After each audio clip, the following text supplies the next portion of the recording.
Greetings, fellow armchair Imagineers. Tiki here, And Blue Dragon 5. and welcome to the show where we wax poetic about the movies we see on a month-to-month basis. It's time to crack open our Movie movie memoirs. Memoirs! Ah! And this is a special movie memoirs. You know why? Why? It's 2 years. Huh. We've been doing this thing for 2 years. We started January 2019, 2 year anniversary of movie memoirs. Yep. Look how far we've come. Anyways, so Dragon, we've got a lot of stuff to cover, surprisingly. This was a busy month when January's usually kind of a dumping ground, man. Like, I gotta tell you, this pandemic, of course, it's like really just shifted around movie. I honestly have a hard time keeping track of like what's coming out in the actual calendar month, what's already been out, what's premiered in festivals, but is now premiering for us. Dragon, it's a mess. And speaking of messes, man, this month was brutal when it comes to celebrity deaths, folks. I mean, we probably have more than twice the number of celebrity deaths that we usually cover here because there's just too many that are worth covering. Just I don't know, just to get the news started on kind of a somber note here, Dragon. Why don't you take the lead on it? And hi there, Sure. Claude. Thanks for the happy 2 year anniversary wishes. Glad you're here, Claude. We couldn't have done it without you, honestly. Okay, so let's get into the news. Really? Anyway. God news. Wise guy. Anyway, all right. Okay, so we're going to start things off here. Again, we usually like to kind of start with the worst news and then just kind of build ourselves up from that, just kind of perk ourselves up. That's kind of our usual thought on the matter, how we like to start the show. Like, let's rip off the Band-Aid. Okay, so first one. Okay, get ready, folks. Joanne Rogers. So, in case any are puzzled, that's the Joanne Rogers you're thinking of. That's Mr. Rogers, Fred Rogers' wife. Joanne Rogers has passed, which I want to say was the earliest passing of January, possibly for us. I felt noteworthy to bring her up because I mean we've seen her pop up in pivotal roles within the documentary. Will You Be My Neighbor was one of the biggest movies on the channel the year it came out in terms of just like the coverage and the attention that we specifically gave to it. Sure, and of course, also like Joanne Rogers' small but memorable role, pretty much echoing the documentary within its Beautiful Day in the Neighborhood, and that's the reason why we kind of want to bring her because Joanne Rogers, she was really, especially for that year, she was the key to learning about Fred Rogers versus the mystique of Mister Rogers. It's kind of like the line in the movie. It's like, what do you think we call him, Raj? No, but I'm sorry, we call him Raj. What do you think we do? Call him Mister? Right. And yeah, like she was the key to, of course, the most famous quotes when approaching Mister Rogers, especially kind of today, is he don't refer to him as a saint, because a saint's like it's an unachievable goal. Saint is saint doesn't make him human because he was human. That was kind of the really key thing she brought to things whenever we talk about Fred Rogers, which again she brought Fred to the table, not She Mister very much Rogers. reminds me of Joan Lee in the way that she kind of just anchored her husband through everything and kind of kept him down to earth. You know what I mean? Absolutely, for sure, yes. All right, so now on to so of course we're talking with a little bit of Mister Rogers in there. Of course, you're thinking King Fry. Let's talk about an actual king. Let's talk about Larry King. Wow, that was a graceful transition, Dragon. I'm proud of you. All right, yeah, Larry King. Man, I gotta tell you, this one. I mean, it's been coming for a while. Like the dude was getting up there, but it still hurt, man. It still hurt. Larry King. I feel like he was one of the few journalists left in the in the media conglomerate, in this like big sad mainstream media machine that I'm not even going to get into how I dislike it on all levels.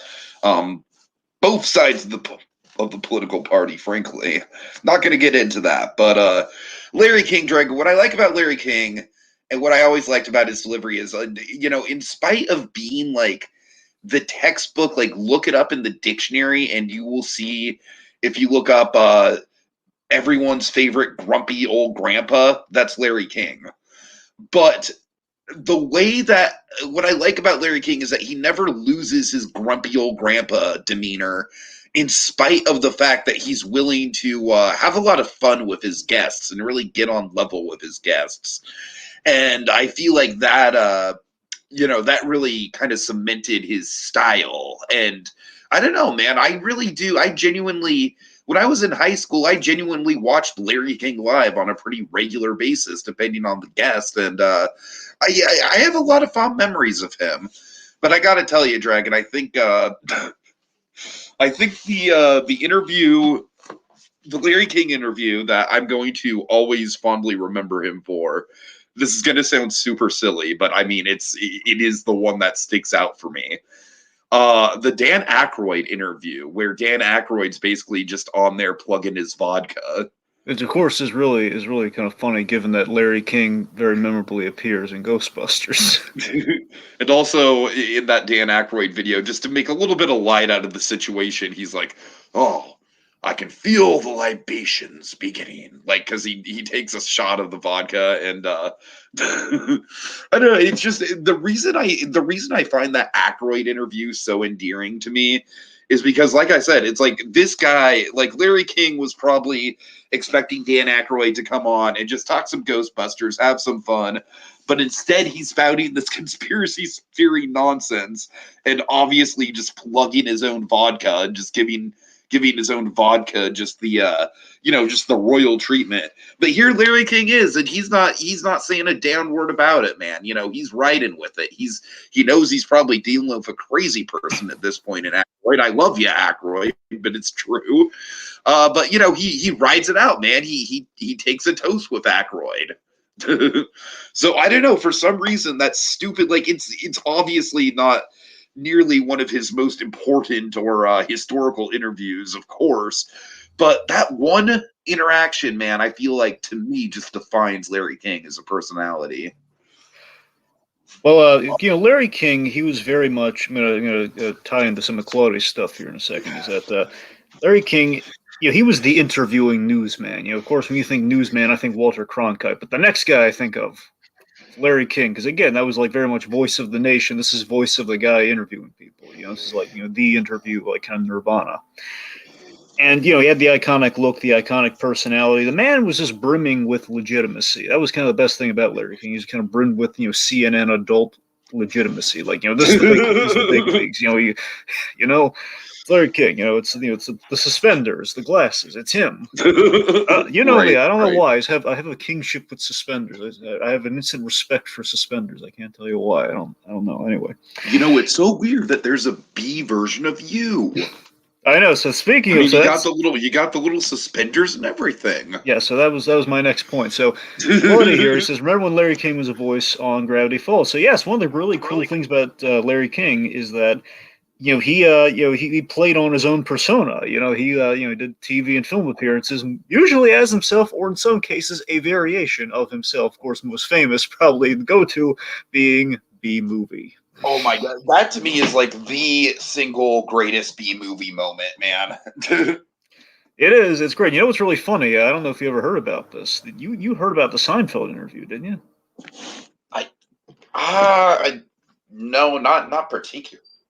Okay, so to hype up, so I don't know if it was pure like he's in the movie purely for the interview potential, or just it was just like, hey, you're in the movie, let's have you on Larry King. So Jerry Seinfeld goes on Larry King and they're promoting B-movie. Yeah. So and the idea is that at that time, Larry King he didn't watch Seinfeld. He kind of heard he respected the success of Seinfeld, but didn't really watch it. Didn't know much about it.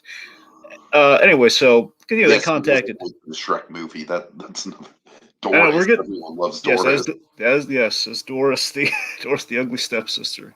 Love it. But that's the thing. I love that. So Jerry's basically he thought Seinfeld was canceled instead of leaving at the top of its game at season 9, and Jerry Seinfeld got kind of hilariously agitated by that on air. I thought you were informed about this sort of stuff. Does CNN not know this? That we left at the top, we didn't get canceled like 75 million viewers. So he gave Larry King the business, and it was hilarious. And it's like I've seen him in other stuff that's been really funny. I love when Larry King became a running gag in Boston Legal, where he appeared once, and basically anytime Denny Crane got in real big trouble, like the William Shatner character on Boston Legal, if he got in real trouble, he would go on Larry King to basically kind of turn the kind of the public opinion in his favor, which worked great when he had Larry King on. But every time he always like, I'll go on Larry, and every time he goes on Larry King, it's always a guest host, which means it goes terribly for him. So it's really God. So that's what I'm saying. So Larry King, and the most famous, my go-to Larry King interview outside the hilarious one is he interviewed Stan Lee, which I found so appropriate given the Iron Man 2 gag where Stan Lee plays Larry King. Mm-hmm. So I mean, this man, he was a fighter, man. He beat the virus even. I mean, that's not what got him in the end, but just kind of the after recovering from the recovery, it was kind of what got him though. Is that he endured that, but age 87, I mean, it's kind of hard to bounce back from kind of the I believe it was like something called sepsis or something, like basically the post-infection-y icky stuff. So sad, but again, the Larry King, he hung in there for a long time. My God, did he make an indelible mark on the culture? Oh yeah. All right. So Cloris Leachman. Dragon, you know where I know Cloris Leachman from? My introduction to Cloris Leachman, and also to this day, the thing that I think of her for. Well, I know what it is, but you don't remember that. So what is yours? Mine is Dancing with the fucking Stars. See, now here's where your real introduction was to her. Oh God. Okay. The Muppet movie. Well, yeah, of course, the Muppet movie. Sure. But Okay. I'm saying like when I was a kid, I had no idea who Cloris Leachman was. She was just the funny person in a sea of funny people in the funny movie. You know what I mean? Fair enough. But Dancing with the Stars, man, she had such an I will never ever talk about Dancing with the Stars in a positive light for the most part. But I got to tell you, when I was Except watching Tom Bergeron. well, yeah, sure. But when I was watching a lot of reality TV with my grandparents back in the 2000s, stuff like, of course, we still watch Survivor, but we were watching stuff like that, The Amazing Race, God forbid, The Apprentice, stuff of that nature. And Dancing with the Stars was one of the things in our rotation for a few years. I didn't make it too many seasons in, but I did watch my fair share of seasons. And Cloris Leachman, man, she didn't make it very far, but she was so freaking spunky. And so, in a way, Dragon, like I said, I know that she's pretty damn iconic in terms of her roles, but I know her more just for being Cloris Leachman, just as a personality. And I gotta say, I think that's kind of an interesting perspective for me to have. Yeah, that's the thing too. I have an interesting Cloris Leachman myself in that I don't love every role that she's taken, but I love the ones that I do love though. Where Of she course, is, Young Frankenstein. I mean, that's what I'm saying. that's got to be the gold. For me, the perfect Cloris Leachman performance, my go-to, my favorite kind of version of Cloris Leachman was her in the Mel Brooks movies, but again, the king of which being Young Frankenstein as Frau Blucher. Sorry, the horses are wild tonight, folks. You see what I mean? It's like that was. She was just so perfect, and of course, my favorite line that she delivered. There's so many great ones, but it was, "Yes, he was my boyfriend." Oh God! So, just that scene. It's so ridiculous. It's so again. It has legitimacy. That movie just has so much. Again, so much gravitas, and that again, it's the tone of Frankenstein, but then we skew it with comedy and just hit that so perfectly. Anyway, so that's always the best go-to. That's in Cloris Leachman, to piggyback off your thing. She's very funny, but she is somewhat an acquired taste in that you love the spunk or you don't love the spunk, And on set, like Cranston, Deidre Bader, they've kind of spoken. She goes for it, man. She brings it on the set, but it can be a little abrasive. But then she'll soften. You'll warm up to her. And that's kind of the impression I get overall with Cloris Leachman. Is that what? You'll either get her when she hits you just in the right spot, or just like you'll warm up to her. That's kind of where you're at with Leachman. I mean, for example, I don't like her on Malcolm in the Middle. That was a big role for her. I never liked that. The few episodes I have seen of Malcolm in the Middle, when I get episodes with her, it's like, oh no, I hate this. Not her personally, I hate this character. Again, one of the elements I mainly love Bryan Cranston, Malcolm in the Middle. It's my main takeaway. But anyway. But yeah, let's anyway, and she was working to the end as well. Like she did the Croods and the sequel. Like she was working until the till the very end. So she always delivered. So yeah, and of course, before we move on, of course, most famous role, Phyllis from Mary Tyler Moore. Again, a character I wasn't crazy about, but again, this character I didn't know she got a spin-off and she made appearances in Rhoda. My God, Yeah. Phyllis! I thought they just wrote her out. My God, Phyllis! People loved Phyllis for some reason. I don't know why, but yeah, they loved her. All right, so next up we have Hal Holbrook. This one really got to me, man, because now I don't know exactly what the details are. Maybe you looked into it, but I know that he's done a ton of stuff for the Mark Twain Foundation. Yeah, so that's okay. So the biggest claim to fame, Hal Holbrook has two huge claims to fame. Uh-huh. One is that he did, from what I understand, the longest running production of Mark Twain Tonight. This one man show that he did, I believe, is Mark Twain from, I want to say, it was either 1954 or 1959, from basically the beginning of his career to when he retired in 2017. So that's extraordinary. So he did this one man show like for the entirety of his acting said career. He played the role of Mark Twain longer than Samuel Clemens did. There you go. Which is crazy, right? I mean, obviously you're more for the the theatrical community on this one, but I mean, yeah. No. I mean, in terms of theatrical community, as far as I know, it's pretty unprecedented to play one role for that long. Sure.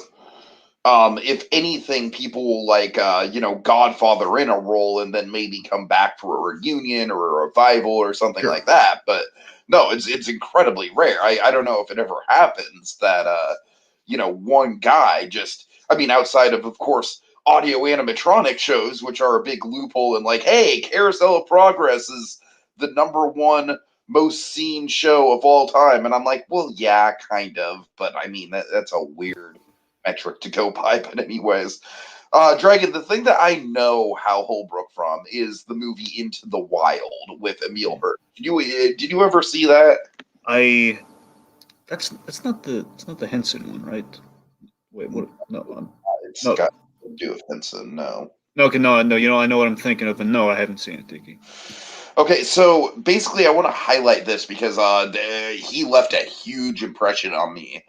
So, Into the Wild is about a college kid who kind of goes out to find himself in the wilderness, and throughout the movie, he's coming across a bunch of various colorful characters who he impacts in different ways. Vince Vaughn is probably one of the more memorable ones. But his last stop, Dragon, his last stop before he actually makes the trek out to the wilds of Alaska and ultimately dies, and this is based on a true story, is this old man who he lost his son, I believe in the Iraq War, I want to say. So this old man, played by Hal Holbrook, is essentially like Emile Hirsch is essentially his last thing that he's got, in terms of like he stays with this old man for a number of weeks, and they form a really deep connection. But by the same token, Hal Holbrook also knows that Emile Hirsch, he knows exactly what he's doing. He knows that one day he's just going to wake up and Emile Hirsch is just going to be gone out into the wilds of Alaska. And he also knows that Emile Hirsch is completely unprepared for the wilds of Alaska, and it will probably not end well for him. So Dragon, my God, it's like the last thing we get to, it's like the low of lows is when the Emile Hirsch character leaves Hal Holbrook, and Hal Holbrook has to kind of deal with the fact that this kid is probably walking to his doom. And it's heartbreaking, man. It's genuinely heartbreaking shit. It's a haunting performance, and it still sticks with me.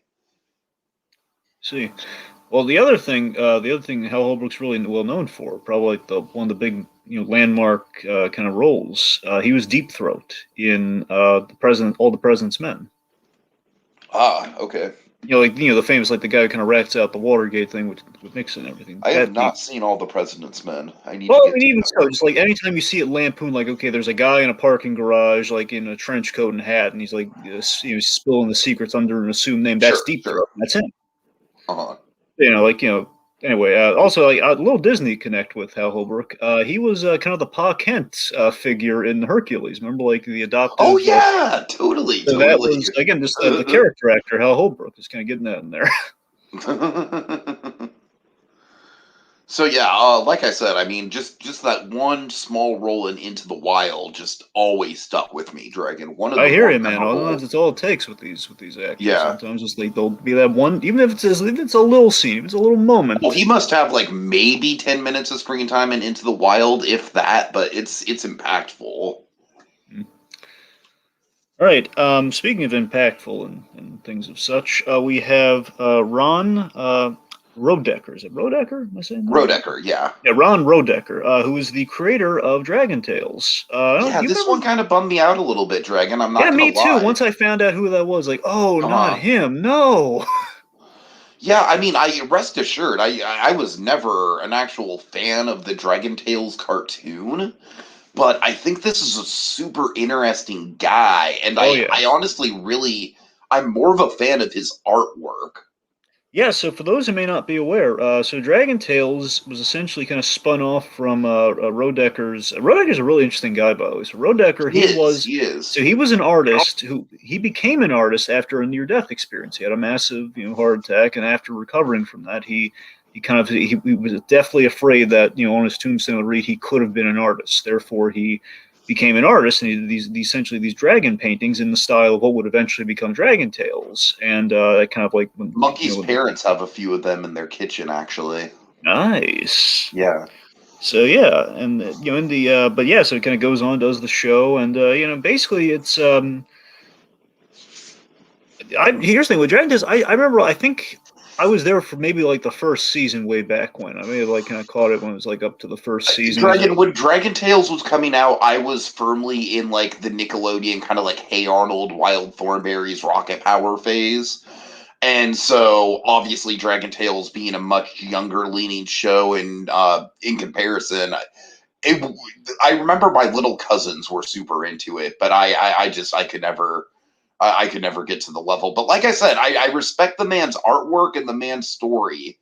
Uh, in the show, I just don't know. I have no. I'm sure if you grew up with it, it's I'm sure if you have great nostalgia and memories of it. Like I said, I just missed the cutoff.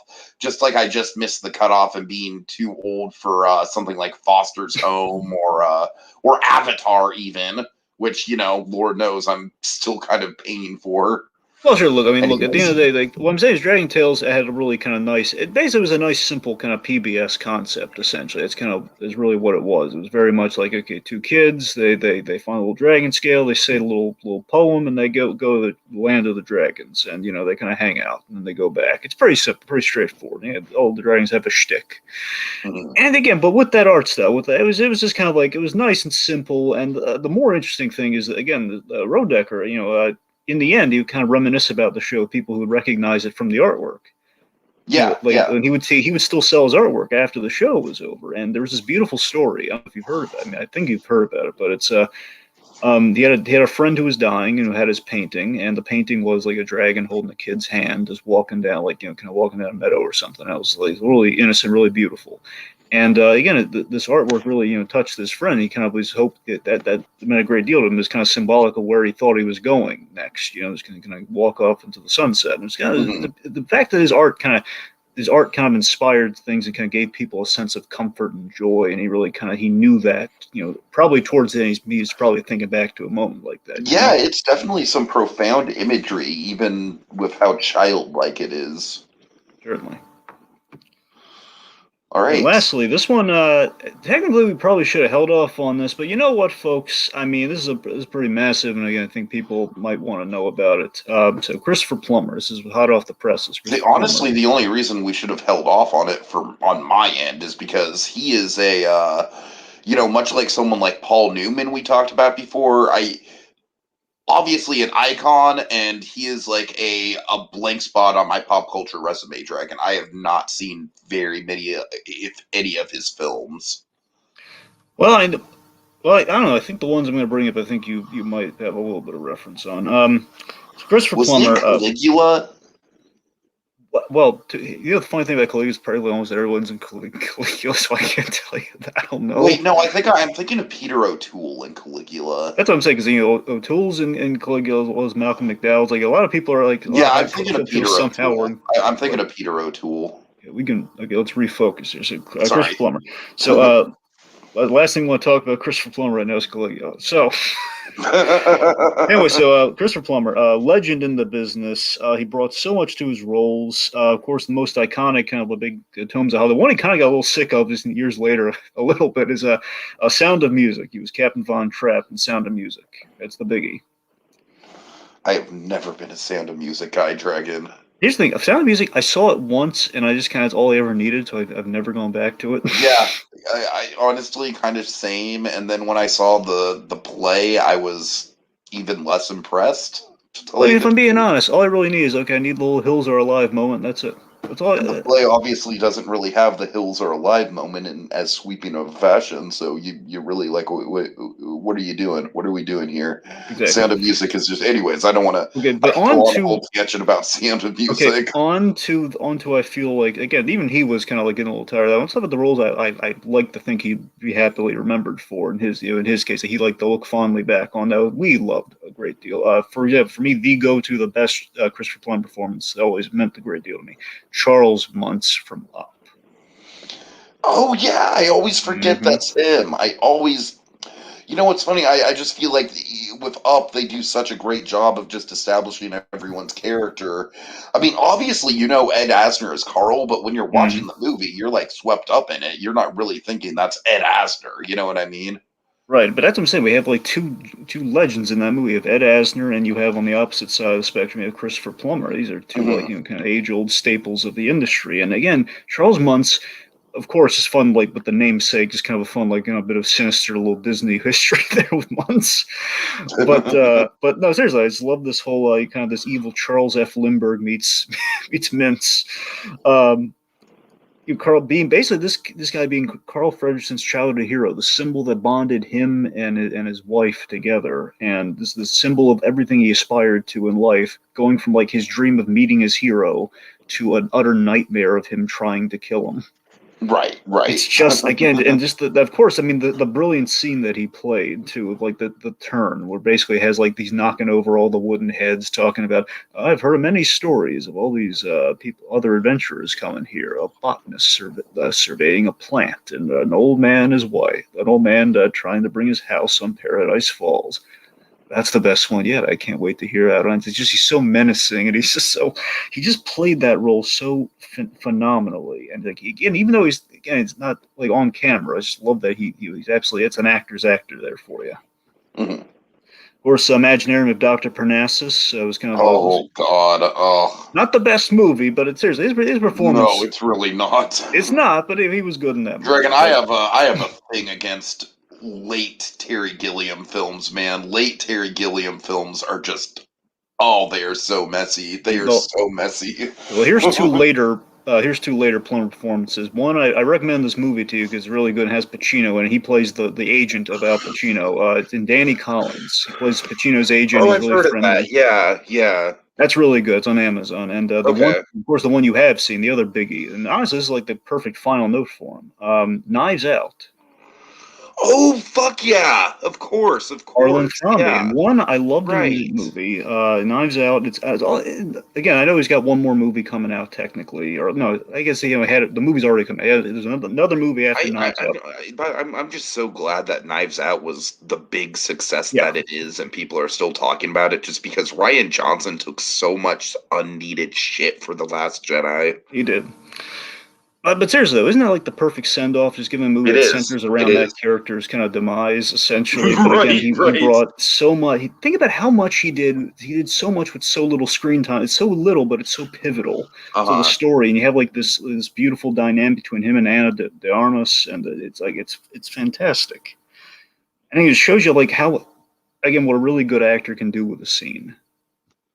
Kind of piggyback it back to the whole Hal Holbrook of it all. But again, with Plummer, man, oh my goodness. Anyways, Plummer is he will absolutely be missed. He made it to 91. I mean, he's one of the all time acting greats. All right. All right, on to some news other than death. Okay, This is conflicted news. This is why we're building, folks. Keep yeah, going. yeah, unfortunately.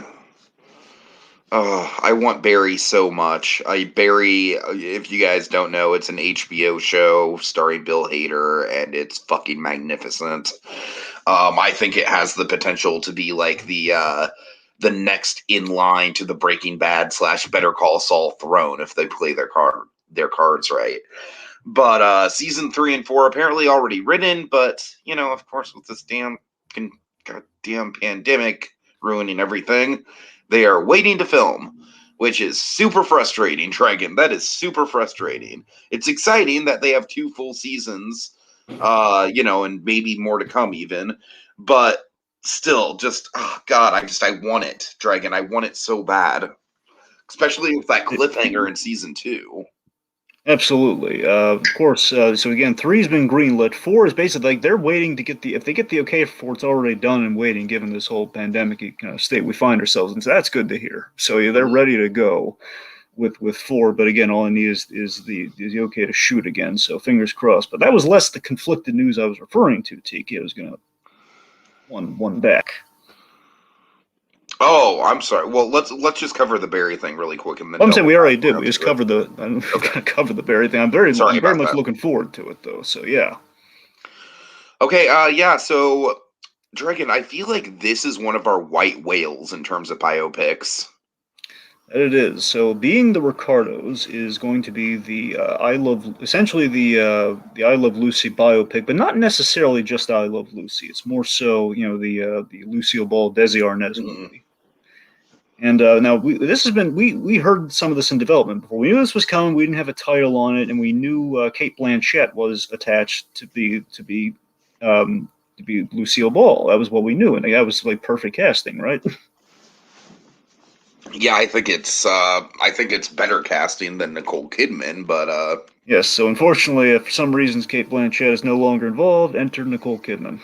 But you know what? You know what? Nicole Kidman rocks it, man. I'm not gonna doubt Nicole Kidman. I feel like on paper, Cate Blanchett makes a lot more sense, but you put Nicole Kidman in the red wig, you make her up to look like Lucy. I feel like she can kill it. I really do. See, what a lot of people are going into this with is that they're expecting, again, the I Love Lucy biopic, where in reality, again, it's more behind the scenes, which was more complicated and a little bit more dramatic, which I could see Nicole Kidman doing a good job. I hope they get into the thing with Ethel and Fred, like the behind the scenes drama with those actors. Well, they probably will. And here's the fun. Okay, here's going to be for me the benchmark. Okay, and I'm not saying this is like a huge thing they're going to have to climb, but there already does exist a TV movie of all that stuff. Yes, I am very familiar with that TV movie. Yeah, Lucy from 2003. I want to say might be on YouTube still. I don't know a classic TV movie, if I might say so myself. Sure. And it's pretty good. I don't know how authentic it is, but it's pretty good. That's what I'm saying. That's kind of the mountain they're going to have to climb there. That's kind of the model I'm going into it with to see like how well they can represent or kind of outdo that. So one, we have Nicole Kidman in the role, but also we do have seemingly cast Desi Arnaz, which is the actor Javier Bardem. All right. This is kind of bonkers casting, but I love it. Yeah, I mean, obviously Bardem, I think he's going to do good. Again, with the whole behind the scenes quality, I think we're well cast in terms of people who could pull off. The only thing with Bardem is I feel like physically he's a lot more beefy than Desi Arnaz was. That is true. I forget the height. Like, do you remember Do you remember Ricky Ricardo against Fred? Like how tall he is? Do you remember if he's like about eye level or is he short? I mean, I want to say probably about eye level. Okay, well, I guess it's not too. I don't know. It might not be that big a deal. You got to remember might just put him in like a broad suit, like a big old '50s suit. Maybe that'll cover it. I don't know. But I mean, Javier Bardem is that man is nothing but talent, and there's nothing wrong with casting talent, Dragon. So I'm all for it. True. So I mean, that's interesting. Basically, people are really saying cast Deborah Messing as because you're literally only saying that because she has red hair. Well, no. There's actually a good reason why they're saying. Oh, is there? Okay. Yeah, the reason is on the Will and Grace reboot that they did. They did like a whole I Love Lucy episode in which she was Lucille Ball. And yeah, but again, that's what I'm saying. They're thinking of it. They have the dramatic chops for it, though. And that's the point, Teague, is that they're seeing, they're looking at this and they're saying, "Hey, that's not. I want an I Love Lucy biopic in which we just recreate the scenes, nothing else." Which why don't we get the person? Like we might as well cast Ashley Olsen in the Mary Tyler Moore biopic then. What? Oh, I'm just saying, like, with Ashley Olsen killing the sitcom stuff, I'm just saying, like, You mean Elizabeth Olsen? oh yes, Elizabeth Olsen. I'm sorry. So I'm saying you're picking like one of the one of the Olsen twins, but not the important sister. Yeah, you're right. You're right. God, that'd be a weird. Oh, that'd be a weird dimension where Ashley Olsen was actually the successful one and not the younger one. Oh, that'd be weird. Anyways, Anyway, sorry about that. yes, but that's the thing. They're looking for the aesthetic before they're looking for like kind of the dramatic meat to the bone. Which again, see, Nicole Kidman could pull off. I'm rooting for her, but I mean, as looking at her now, if you did a side by side, it would not match. But again, hopefully, time and performance will tell. Dragon. Here's the thing with casting for me nowadays is like I feel like in the wake of stuff like what someone like Christian Bale or Gary Oldman or even a Renee Zellweger are able to pull off. I mean, there's no doubt in my mind that they can get her to look like Lucy. There's no doubt in my mind. It's like it's just a matter of the performance and the physicality of it. I agree. All right. All right, so we got some MCU news.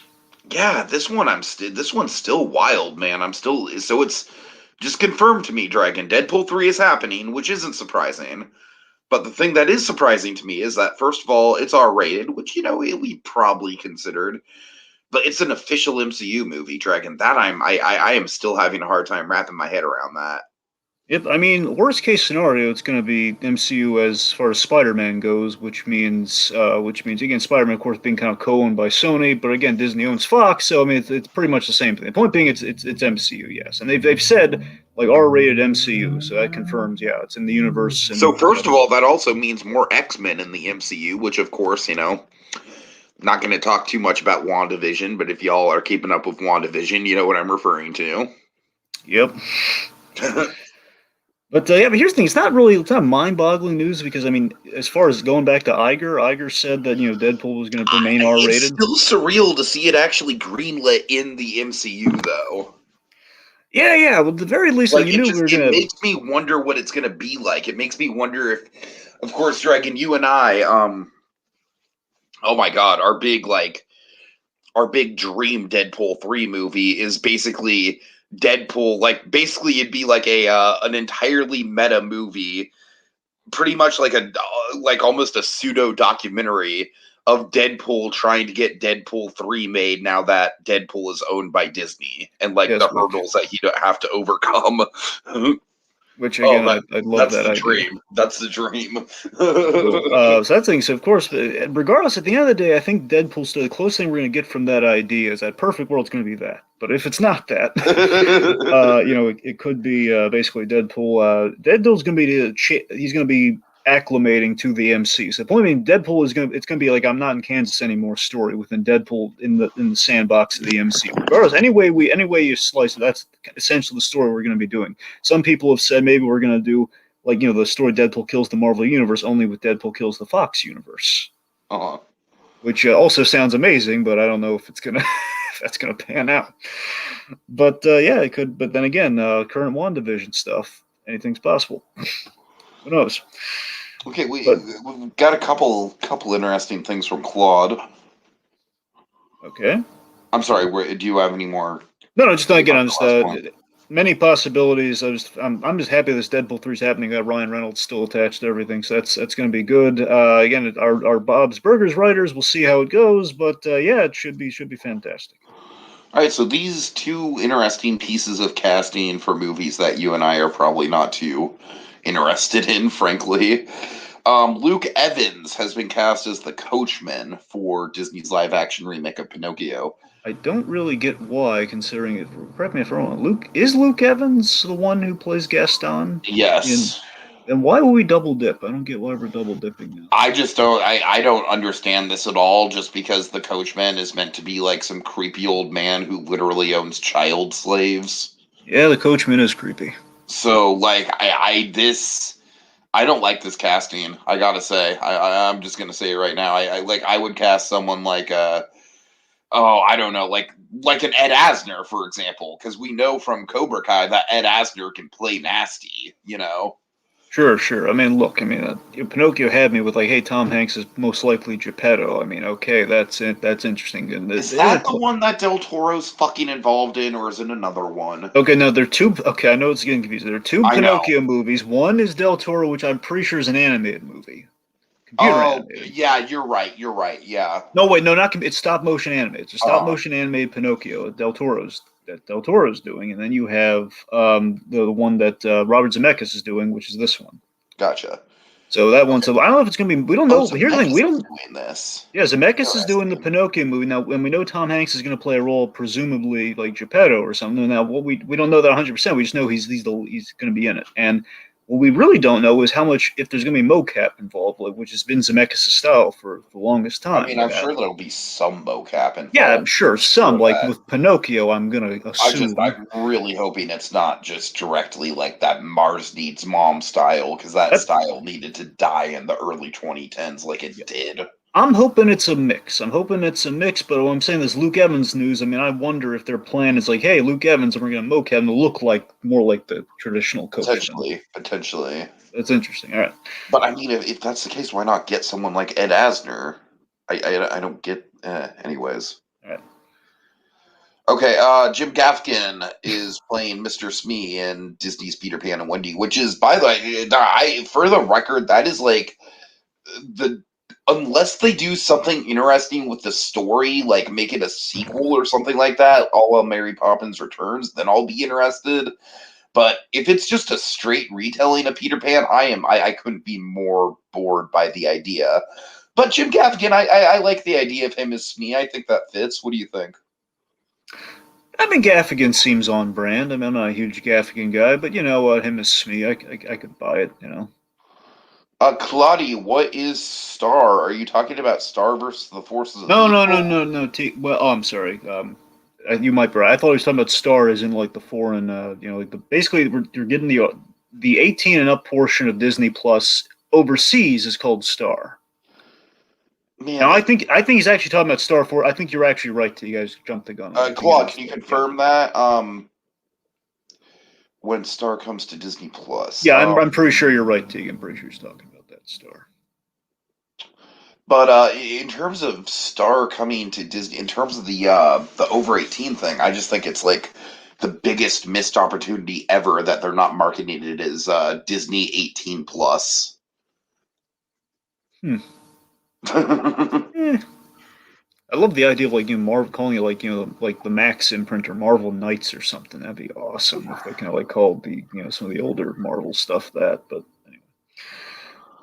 Oh, I like that idea. Yeah. Yeah, like Marvel, like the Well, Claude, Max imprint. let me know exactly what you're referring to, and we'll get back to that. Okay. What's next, Dragon? All right, okay. So other MCU news. Oh, he was talking about I called it. He was talking about the 18 plus thing. Okay. Yeah, that's the thing. I wanted to give this thing an official name for pity's sake, because I don't know what the I don't know why they're dragging their feet on this, because it sounds like they've said Star is just going to be what they're going to be calling it overseas for like kind I of like don't how like Netflix that is. name for an 18 plus. I'm just gonna say this right now. Yeah, it's weird. I don't know what to think. It They're also probably gonna, reminds me of Stars, which is like which is not helpful. that's like easily the worst of the premium cable channels as far as I'm concerned. Well, it's gone downhill for sure. It used to be pretty good though. I mean, some of say, Claude, I don't like as of now. We're not planning on doing a podcast about it. I mean, if there's any interesting original content, then of course. But yeah, about the service itself, I don't know. Well, if anything, we'll probably work it into the news Yeah, well, on definitely. next I month's think. memoirs. Yeah, I think once if that's officially coming to us, then yeah. Otherwise, that we'll cover if we see fit. I'm sure. Yeah. Okay, anyway, so other MCU news. All right, so Captain America possibly returning to the MCU, as in Chris Evans possibly upending the retirement, coming back. Dragon, I can possibly be less interested in this. Well, again, here's the weird thing. Now, the possible being the operative word here This because like whole headline just makes me roll my eyes because it's like We knew he wasn't going to be gone forever. Like, if anyone thought that Captain America was just going to be out of the MCU for good, like, I don't know what to tell you. That's just not how Hollywood works. But B, Dragon, it irritates me that we literally, I mean, WandaVision is phenomenal. Okay, like, WandaVision is, for my money, after this week's episode, it might be one of the best things to ever come out of the MCU when all is said and done. But I just think that with Captain America, like, man, you gotta let it sit for a while, dude.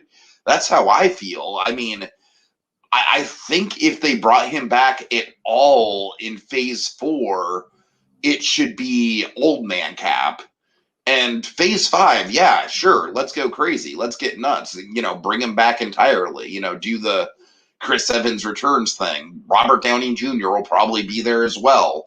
But I'm just saying, like, Endgame was obviously like a huge pop culture impact just for how final those two characters' arcs seemed. It really felt like we were putting a definitive punctuation at the end of Cap's story. So, I mean, would I be okay with Chris Evans returning? I mean, yeah, sure, of course. But Dragon, I want them to at least have some distance between Endgame and when Evans eventually does come back. I mean, I'm sure we're going to get Old Man Cap at some point in the Falcon and Winter Soldier show. I'm sure we're going to get that. I'd be shocked if Old Man Cap did pop up at some point in that. But I'm just saying, full blown, Captain America with the shield and everything.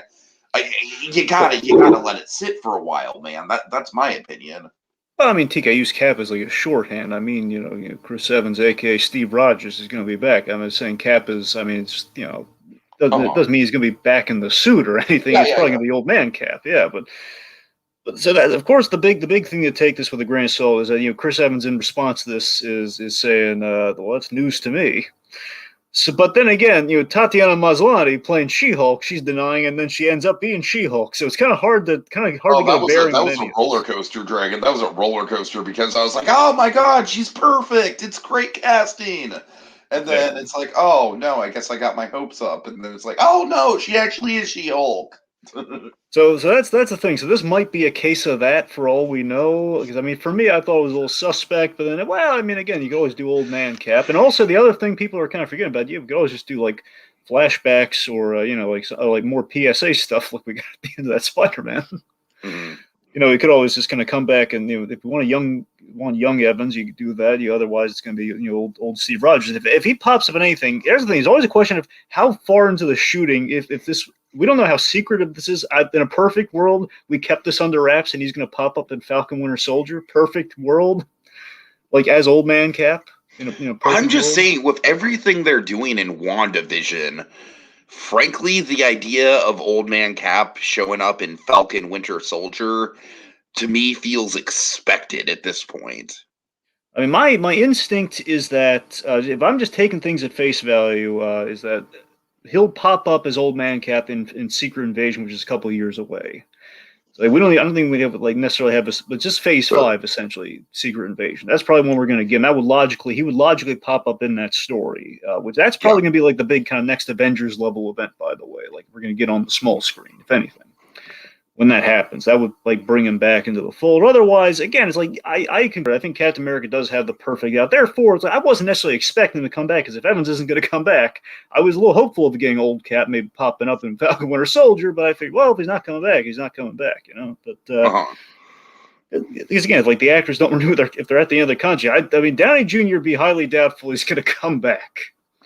Then again, they're gonna work in AI Tony Stark. I know they are. I fucking know it, Dragon. So don't pretend that they're not. Don't pretend that they're not.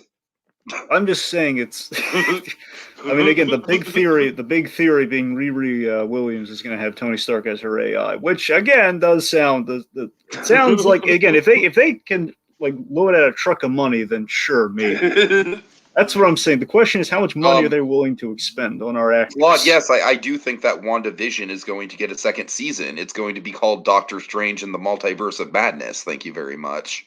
I haven't seen that second season question lately, and I think, well, here's the thing. On the whole, and then we'll move on, because just to get the last bit of On the Disney whole, Plus. honestly, no. I don't think it's possible for WandaVision to get a second season. But I will say that WandaVision is changing the game when it comes to TV. When it comes to, like, this is one of, like, Dragon, this is just like, oh my God, so heads and shoulders above the connectivity we are dealing with on something like Daredevil or Agents of Shield. Yeah, I mean, this is just I'm geeking out. So, like, we'll talk WandaVision on Sunday. Don't you worry. But yeah, I mean, second season, no, but I absolutely think that WandaVision is going to. My theory right now is that Wanda is going to be the big bad for the entirety of Phase 4. That's my theory. Well, anyway, well, what I'm getting at, Tiki, is that I think the strategy right now, and I think it's a smart strategy, assuming they stick to this, is that there's going to be none of these Marvel series that we've announced are going to have necessarily a season 2, but instead they'll be revisited under a new title. It's like it'll be a new mini series that will continue that story, as in like Falcon Winter Soldier. I mean, then again, maybe the next show will be like if they do another. Can I just say for the record, I'm still not a fan of the name The Falcon and the Winter Soldier. Well, which brings me to my point here. If they do another season, Okay. perhaps it'll be Sam Wilson, Captain America. I don't know. That's what I'm like. If they do another, they'll rebrand. Basically, they'll do a second season, but they'll rebrand it somehow. In some And cases, even if they don't do a second season, like, obviously, at the very least, this shit is having direct consequences on the rest of the universe. yeah, and I feel other shows might have. Again, we haven't seen these shows obviously, but I think WandaVision again, pretty much like less second season, more Doctor Strange too. So I think there's a little in that case. But and for all we know, maybe the second season can be just purely Vision. I don't know. Something could happen. Who knows? I don't know. And of course, Spider-Man: Home is Where the Heart Is as well. Oh God, it's so ridiculous. I'm so ticked off they haven't named that thing. They're doing all this viral marketing. Give Dragon, me the name. every time I refer to it from now on until they actually release the title, I'm just gonna call it another variant of the Home thing. It just makes me feel like a bad. It just makes me feel like I'm playing bad cop or something. Give me a name. I want a name now. Name. Name the movie, punk. Name it. Anyway. Didn't they not get like maybe 6 months before that came out? What came out? Endgame. It was a while before we got the Endgame title. Well, no. Well, I guess it depends. Whenever the first trailer came out, that's when we knew the name. I mean, we definitely, like, because I vividly remember, Dragon, like, after Infinity War came out, we were all like, "Oh, it's gonna drop any day now. It's gonna drop any day now." And then you know what? I think a while. I think I get using the Endgame model. I mean, Endgame ended up being in April, so that means roughly. I mean, we had to get it either in April or in January or February is when we probably had the Endgame trailer, right? You think? Roughly, yeah, maybe even December. So the point being, like 4 to 5 months is like if we don't get it within like 5 months, I don't. I'm thinking. Of course, I'm still skeptical that it's even going to come out. That's what I'm saying. That's kind of the running theory, like why they haven't given it a title. Is that they're going to move it back. They're demented if they think it's coming out in December. Right. Anyway, getting back on point. All right, so lastly, another bit of confirmed, and this is actually confirmed Disney Plus news for a change. Oh, wow. Moon Knight. So the Moon Knight show was a little speculating, again, kind of like the Tatiana Maslany thing. I am so happy for Gulliver. The Moon Knight, we're getting Oscar Isaac as the Moon Knight character, as our lead. Remember what I said about Javier Bardem? Yeah. Basically copy and paste that into Oscar Isaac. Not ever a bad thing to cast talent. Unless you happen to be X-Men Apocalypse for some weird reason. Right, but again, I know still didn't support him, but I think he was good in that movie, though. I mean, again, had he been given better material, it would have been exceptional. But, I don't think he was a bad cat. It was buried in makeup, mind you, but he was good. Anyway, also, I mean, Ethan conceptually, Hawke. he was good casting. Yes. Also, Ethan Hawke has been confirmed. People are speculating he's going to be the bad guy. No, we don't know for sure who or what he is, but he's going to be in as well, which is really interesting given he was a little they did like the thing with Scorsese where they blew up some comments about comic book movies that made him look a little unfavorable. So it's kind of shocking that we got Ethan Hawke in a Marvel project after that. Yeah, man. Ethan Hawke is one of those like underappreciated actors for me. I think Oh, I yeah.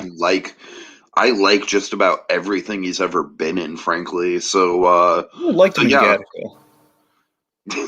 Gattaca is one of those weird movies that like always comes up. Like everyone seems to have some form of attachment to Gattaca. Yeah. um, but yeah, I mean, once again, Ethan Hawke, talent. Like the dude's got a terrific track record. So I think this is bringing nothing but legitimacy to it. All right. Next news item. Okay, so Batman the Animated Series, reportedly, all rumored and speculation, mind you, could be getting a sequel series on HBO Max. Yeah, this is Dre. I'm just gonna let you take the lead on this because this All is right, your baby, so man. when I heard this, instantly I was a little skeptical. Like, okay, yeah, right. But then I got to tell you, I heard this drop from Kevin Smith's perspective, and I got to tell you, Kevin Smith had a reaction. Uh huh. He had a reaction of kind of like he said he didn't know anything, but seriously, he now I know for a fact Kevin Smith knows people involved in Batman Animated Series. We know for his daughter's named Harley Quinn. He's friends with Paul Dini, Right, and right. he's worked very recently with Mark Hamill on the Masters of the Universe show they're doing. So the point being, Kevin Smith he knows some people on the inside in relation to Batman the Animated Series. And so again, he was hiding that he knew something, and he said that, but officially he said nothing. Just given that fact, I'm sure like either Mark Hamill or Paul Dini probably floated something to him that this was happening. Now, I want to be clear. Best case scenario, what I'd like them to do, what I like to think they're doing with like if they're going to make more episodes of Batman the Animated Series, which basically this is probably because of all the success of the Harley Quinn animated show on HBO Max, and also HBO Max is desperate for some good DC stuff right now. Just to build up the momentum and knowing that there's probably going to be some fallout with the Snyder cut. Oh God help them. But yeah, so of course the animated series, it's a money printing machine. People love it, and importantly, if they do it right, this could be a major win. And what I want them to do is something that we're going to be covering once. And this is not the big thing. Is once we kind of run out of new adventures episodes, what we might do in a roundabout way is talk about the recent thing that Dini and Burnett did, Batman: The Adventure Continues, where they kind of went back and they added some extra stories into the new Adventures of Batman stuff. Mhm. And I think if they adapt those in animation, if they have, so again, I want to be clear, if they have Dini and Alan Burnett involved, at the very least, if they have Dini involved, I'm in. This is great. Okay, so like we're doing like they did the Red Hood in that comic. If we do the Red Hood in the DCAU, like we're adding It spokes could to either the be Red DCAU. Hood or it could be Batman and Harley Quinn. And if it's That's Batman and Harley Quinn, then I am yeah. terrified. That's what I'm saying. If I just see that If it's it's just Batman and Bruce, Harley Quinn, then it's gonna just shit all over the legacy. unfortunately, in the literal sense, depending. Oh God. Now, if you look at that movie, I so wasn't even thinking about that joke, but yes. seriously, that's my most painful Batman moment. Oh, I know, easily. The only time I've ever been ashamed to hear Kevin Conroy's voice is the only time ever. Anyway, so seriously, if Bruce Timm's name is the only one there, and there's no Dini or no Burnett, or some of the other talents not there, it's like that could be a Batman Harley Quinn, because again, there'll be no censorship. It'll be on HBO Max. They can get away with anything. They can push the boundaries, and we've seen what happens when Bruce Timm can push the boundaries, being what he is now. Mm-hmm. Not that he's not good, but that he's a little bit more style over substance these days. All right, okay. So lastly, let's talk about some other HBO Max related stuff. Godzilla versus Kong. Yeah, Dragon, I don't know, man. I feel like I'm too old for these movies. Does that make sense? We weren't too old for it in 2014. Well, yeah, well, 20, and I'm 6 years older. I'm 30. I'm just like, this type of Monster Mash, like CG overload shit, just doesn't really do it for me anymore. I'm certainly gonna see this because it's on HBO Max. I'm hoping for the best. I mean, I am a fan of King Kong. I will say that much. King Kong to me, I have much more of a personal investment in than Godzilla, believe it or not, because King Kong, I grew up as a little kid watching the old school black and white King Kong. The Peter Jackson King Kong was one of my all-time favorite movies as a teenager, and I even really dug the hell out of Kong Skull Island and think that movie's pretty damn underrated. So, Kong is definitely the reason I'm seeing this movie for sure. But man, Godzilla King of the Monsters, just that movie just desensitized the fuck out of me, man. And what I really disliked about that movie, and I think that is probably going to carry through to here, is that they took what Gareth Edwards was trying, and yeah, he failed to do it, but he was trying, and he had a good vision. He had a good vision, just a wonky execution. Was, what would these monsters be like if they were in the real world? It would essentially be just like an epic scale fucking natural disaster. And Dragon, I didn't get any of that sense of scale or urgency or danger in King of the Monsters. And I don't think I'm going to get it in this movie. And the fact that this movie is like, oh, let's just play a rap song. And I like rap. I'm not anti-rap. I'm you might be anti-rap, but I'm not. But I don't. Way to throw me under the bus. Right. I don't think that fits at all, and that just set the tone for me of like, oh, okay, this is a very like dude bro fucking Joe College kind of movie. I don't know. It just doesn't seem like my thing. We'll see how it goes. I mean, look, here's the thing: if they stick to what they just presented to us in the trailer for a change, if it's just as simple as it is, we're okay. The problem with these movies so far have been, again, not the Kong. Kong was kind of a.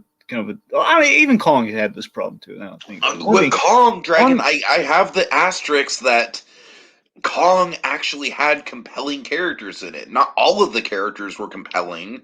But on the good side of things, you had John C. Reilly, who I think is probably the most well-developed out of any of these fuckers in any of these movies. And then you had Samuel Jackson doing a Captain Ahab on Kong, which I still think is just conceptually pretty brilliant. Let's say my point is these kaiju monster movies that we've been getting, this kind of monster verse, however we're calling it these days,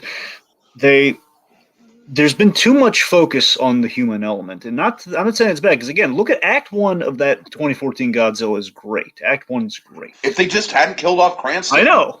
Had they not killed off Cranston, my interest would be more in that movie. I still vividly, that is easily, to this day, one of the most disappointing moments I've ever had in a movie theater, is realizing that Cranston was dead, and we were going to just have to spend the rest of the movie with Aaron Taylor Johnson.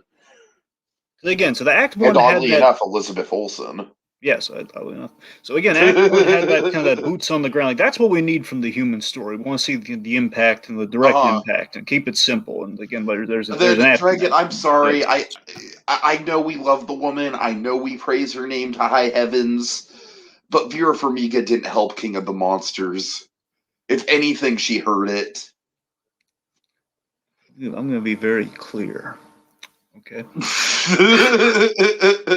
Vera Farmiga was given poor material.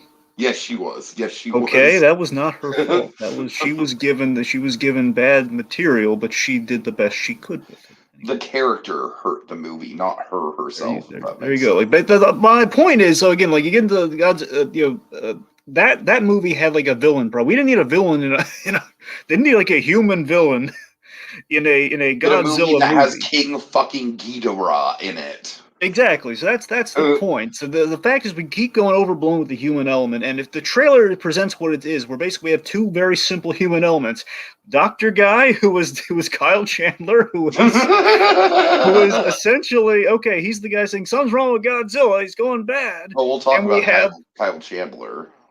And we have the little girl who's okay. That's the human connect for King Kong because it's John C. Reilly, if I'm right, because the timelines wouldn't match up on that well because he's really old. So if we keep it simple like that, okay, and just okay, they're going to fight each other. Then we're kind of bring them from point A to point B, and a fight happens, and they're old rivals. That's pretty simple. I can get into that. And they might have finally cracked the code with this and actually gotten a versus movie right for a change because we just can't seem to get the versus right. So Freddy versus Jason, the story was crap. Batman v Superman. Has there ever been a good versus movie? That's what I'm saying. Well, I mean, probably. Here's the thing: if we ever go back to it, I mean, maybe like Wolfman versus Dracula, one of those old school ones. They might have been, but they might. I've never really seen them up personally. I've always heard of them. No, I haven't either. So those might have actually been good, but that's what I'm saying. But never really a good versus movie because the only good versus movie are the ones that has a technicality, like Batman versus Teenage Mutant Ninja Turtles. Not really a versus movie. Good movie, not a versus. Yet it's called versus. So it's just that's what I'm saying. We can't. Why can't we have nice things with verses in it? That's my question. God. So anyway, this could hopefully break the spell, break the chain. I don't know. Let's just move on to TV stuff. All right, really quick. Claude says Cinderella 1997 is coming to Disney Plus. That is the Roger and Hammerstein version starring Whitney Houston, right, Claude? I remember them hyping that up. I've never actually seen it though, but it's Cinderella. I'm not the biggest Cinderella fan. But yeah, honestly though, any of those weird, wonderful World of Disney movies. I mean, I'm all for padding out the Disney catalog with stuff like that. All right, so yes, let's get into the TV side of things. So first of all, we did a whole podcast on it, so we don't really need to spend that much time here. But Earth to Ned Part 2. Dragon, my whole thing with Earth to Ned is that I just can't binge it. I can't binge it because a lot of it blends together if I do binge it. But if I don't, if I take it like one chunk at a time, I find that individual things stick with me more. So I don't know. It's a weird show in that regard. I still don't think it's 100% perfect, but I think they've got a great formula. The one thing I will say that I'm still having a little bit of trouble with, of course, because God knows we love Paul Rudd. God knows. But the Ned character, Dragon, I feel like, and we talked about this in the podcast for the part 2. But I feel like the Ned character has this fine line between, like likably just boneheaded and arrogant and just straight up an unlikable egomaniac. And I don't know, man. I feel like in part 2, even more so than part 1, that egomaniac side started to show just a little bit, which made this a little difficult to binge. Like I said, next time we get an Earth to Ned thing, if we do get a second season, I'm going to approach watching it in a different way and hope that pays off. Because usually when we talk about anything, be it a TV show or a movie or anything, my approach to it is to just like cram it right before the podcast just so it's fresh in my head. But I don't know, Dre. I had a hard time talking about it just because it's good stuff. It just all kind of blended together a little bit for me. Well, I mean, look, on the whole, I still love the show. It's what I want from the Henson Company. It's infinitely better than Muppets Now. Let's be honest. I never want to talk about Muppets Now again. I just want Muppets Now to just be forgotten about. That was an embarrassment. I mean, honestly, Tiki, for me, and I mean, I think in a sense for you as well. It's just for me, I felt it's less. I feel we had one bad apple in the batch of an episode that did not play well for Ned, and then we had like maybe a few moments here and there that did not play well for Ned. That's the thing. The second half was more ambitious. I applaud the second half was more ambitious, but by the same token, again, we got like a bad episode in the batch, and then like again maybe a few things that rubbed you the wrong way with Ned that just I don't know. It maybe kind of put you in that headspace with the character. To kind of salvage you on like that element of the character. That's the thing. It's more of like we learned there was the hard way. There's a fine line with Ned. That's kind of what we learned in the second. Yeah, yeah. And but honestly, I really hope we get a season 2 because of that cliffhanger. Because one, I really want to see Admiral Daddy. I really want to see it. And when you really think about it, it's like, yeah, we couldn't have put him on the show because he's gonna be a big puppet, and there was no way they built that for the first season. But I'm hoping we see that, and also again, you want to see Ned and Cornelius kind of patch things up, and you want to see these crazy kids, kind of play ball again, I don't know. But yeah, I still, it's what I want to see. If either that or do more stuff with the Henson Company. Like I don't want them just be more Muppets now. I want more just like diverse Muppety, kind of Henson-y stuff, and either more Earth to Net or more new stuff. Be cool. So I'd like it. All right. Okay, that brings us to the next show, one that I watched. Wayne.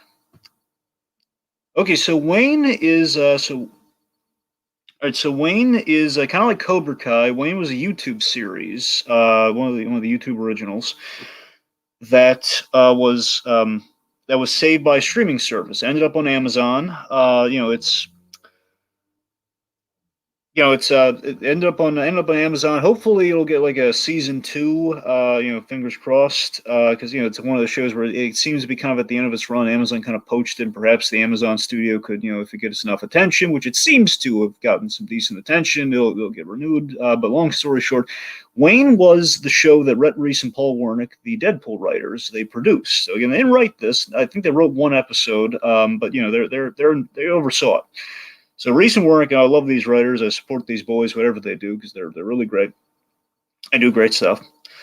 Essentially, they kind of did the story about this Boston teen who essentially, as they frame him, kind of as the series frames, he's kind of like a Dirty Harry type. He's a Boston teen. He's like Dirty Harry with a heart of gold, as in, he believes in doing the right thing, but also very, very violently. It's like he'll beat the crap out of a guy if it's the right thing to do. And again, he'll also get the crap kicked out of him as well if it's the right thing to do. Like again, it's just kind of like the guy's kind of emotionally numb, and it's really interesting. So anyway, so the kid is basically this kid is trying to honor his father by retrieving his car. His father has a car that has fallen into possession of his mother's new boyfriend or new husband, I suppose. And basically, he's going all the way to Florida, from Boston to Florida, to get this car back. And it's a road movie. Basically, it's a road kind of limited series, 10 episodes, like a road series of him and his kind of female companion, Dell, kind of his prospective girlfriend, as they're kind of going cross country. It's very much like a Netflix show, which is called End of the Effing World, I believe. Which is basically, this is kind of like almost a a less BBC equivalent. That one's very English. It's very very British. This is less so. The Americanized version of that almost. It's equally as brutal and kind of dark. It's a dark comedy for sure. It celebrates. Basically, this show, what I really like about it is it kind of celebrates the charm of Boston, where you have the on the surface abrasive and cynical, but given a closer look, given some time, given a chance, you'll see there's a lot of heart there. There's a lot of love. There's the theme that there's a lot of heart there. And that's the thing. There's this moment that really sold me on the show, where it's. On the whole, again, it's fun. Again, it's like End of the Effing World, but again, just kind of the American version of it. But again, there's this moment where we do kind of a Cobra Kai moment of appeal, where we have the girl's father and her brothers, seemingly really abusive and just kind of louts and just like as Boston, or again in quotes as the Boston people would call it, real mass holes, real Massachusetts a-holes, mass holes. So these guys.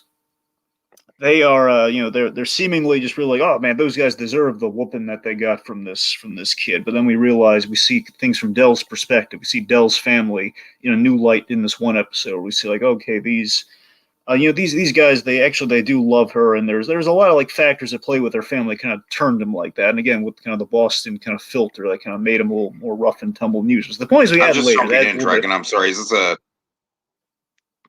this a documentary? No, this is a series. It was a series. It's kind of like Cobra Kai. There was a series on YouTube that put on the Amazon streaming service, very much like how Cobra Kai ended up on Netflix. So, fucking YouTube Red. YouTube Red is like the Sundance of streaming services. Yeah. So basically, you're rooting for this. I mean, long story short, it's like I'm a Boston teen who's like Dirty Harry with a heart of gold. That's pretty much Okay. kind of the show. Can you hear Yeah, me okay, by the way? Just I can checking. hear you. Okay, I just wish you a time down Earth to Ned versus this. I'm sorry. I know. I had all a bunch of cool trying to sell you this show, Don't but say anyway, I didn't warn you. I know. I'm aware. I'm aware.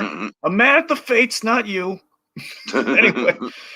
Okay, so the point being, you're rooting for this journeyman of a protagonist to catch a break, because this kid just does not catch a break, and he just takes a lot of punishment. But again, in order of doing the right thing many a time.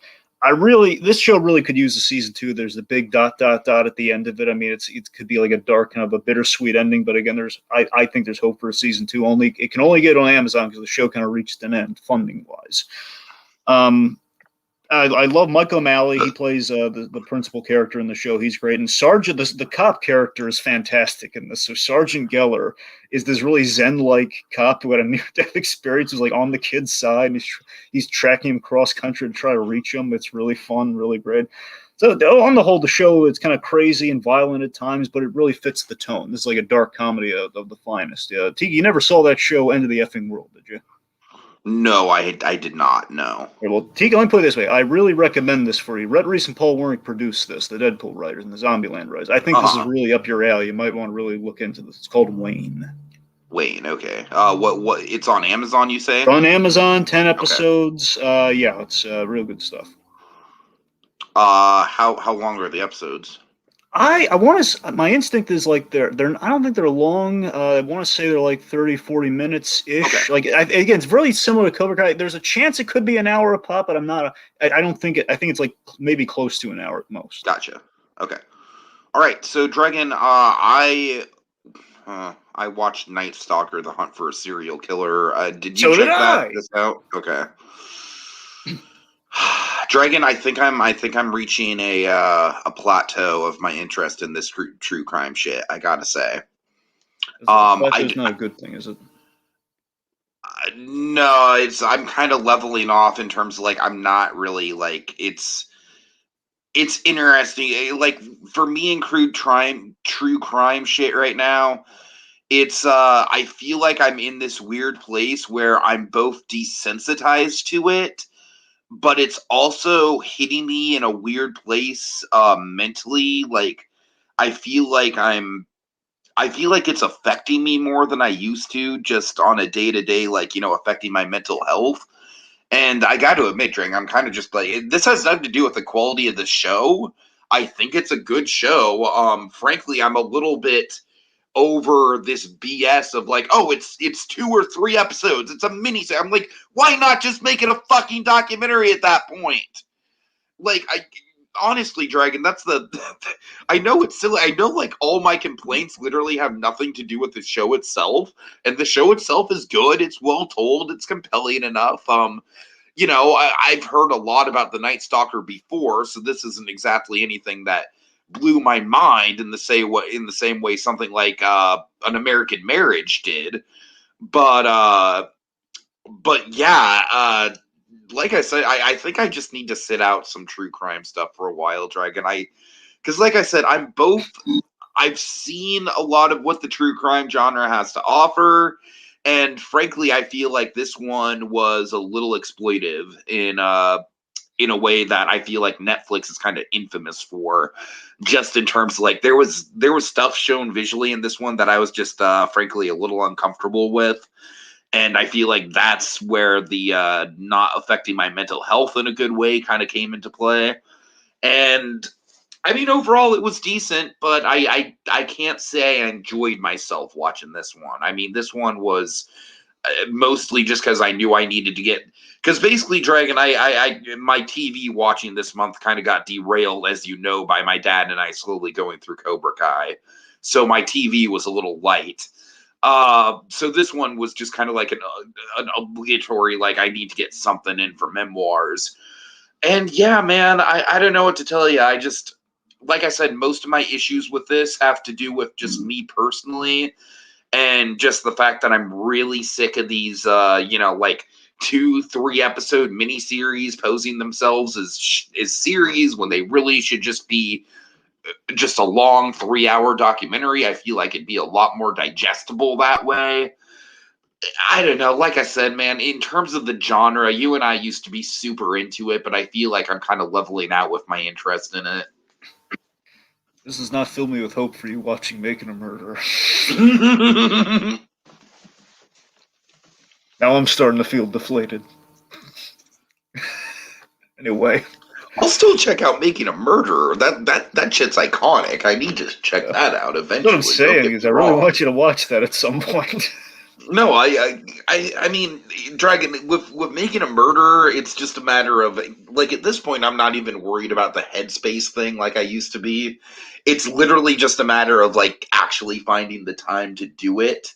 And honestly, that's kind of been the issue with Hunters as well. I don't want to start Hunters unless I know I've got, like, a solid 10 hours to just devote to it and just, Gotcha. But anyways. Anyway, so I also watched Night Stalker, and I gotta tell you, I really enjoyed this. I think Netflix, I mean, compared to some of their other attempts of late, I think they kind of found their way back to kind of the true crime limited series. I just feel like with Netflix, their gold standard for me this year was the American Murder. Yeah, American Murder. Yeah. And that to me was so refreshing because it was just a standalone thing. It didn't need to be a series, and it felt all the more impactful because it wasn't a series, because it was a standalone film. Yeah, I mean, I thought this was pretty solid. I mean, I liked the whole the pursuit of basically the way in which we're framing the events. This is the pursuit of a killer so evil and unpredictable at that time. With his MO. Kind of reminded me of a documentary version of Zodiac. In a way, yeah, that's what I'm saying. I love that it's sort of this. Again, like this guy really kind of changed the game with his selection of it. With his his really out there, basically, it's kind of constantly his non-consistent MO and victim selection. That was kind of the big thing. Is this guy was a little unpredictable, and the idea that Richard Ramirez is framed by the Night Stalker fellows that again we're really framing this guy as pure evil, which essentially he was. This man was pure evil. And we always, since we kind of lampoon pure evil, like like with characters like the Joker and such. Like this is like a real life example. This guy's no joke. He's again as this show makes it abundantly clear. This guy is he's like unknown Javier Bardem in No Country for Old Men levels of pure evil. Yeah, I mean, I knew the Night Stalker. I don't know a lot about Ramirez. Ramirez is the one serial killer one of the few serial killers I really don't know much about, because it's just like he was. Oh yeah, I think I probably know more about him than you do because he's LA based. That's the thing. Because main thing I know about, okay, he's the guy with the pentagram, the whole Satanist thing. That's about all I knew. I didn't really know, like, for example, I mean, I assumed he was a murderer. I didn't know, like, he victimized children. That was horrific to me. Like, oh my God, this man is this is awful. And I just loved, like, I really appreciate like this unsanitized, kind of crime scene depiction that the show did, and you're rooting for. That's something that you and I are gonna have to disagree with. Like I said, I mean, that's fine, but yeah. It's like how it contributed to the whole, it's the whole, like, and how you're basically all of this contributes to rooting for your main guy here, the lead detective for Gil Carilco, I think the Gil, the main guy. You wanted to catch the SOB, you're rooting for him, and it's just this his own uphill.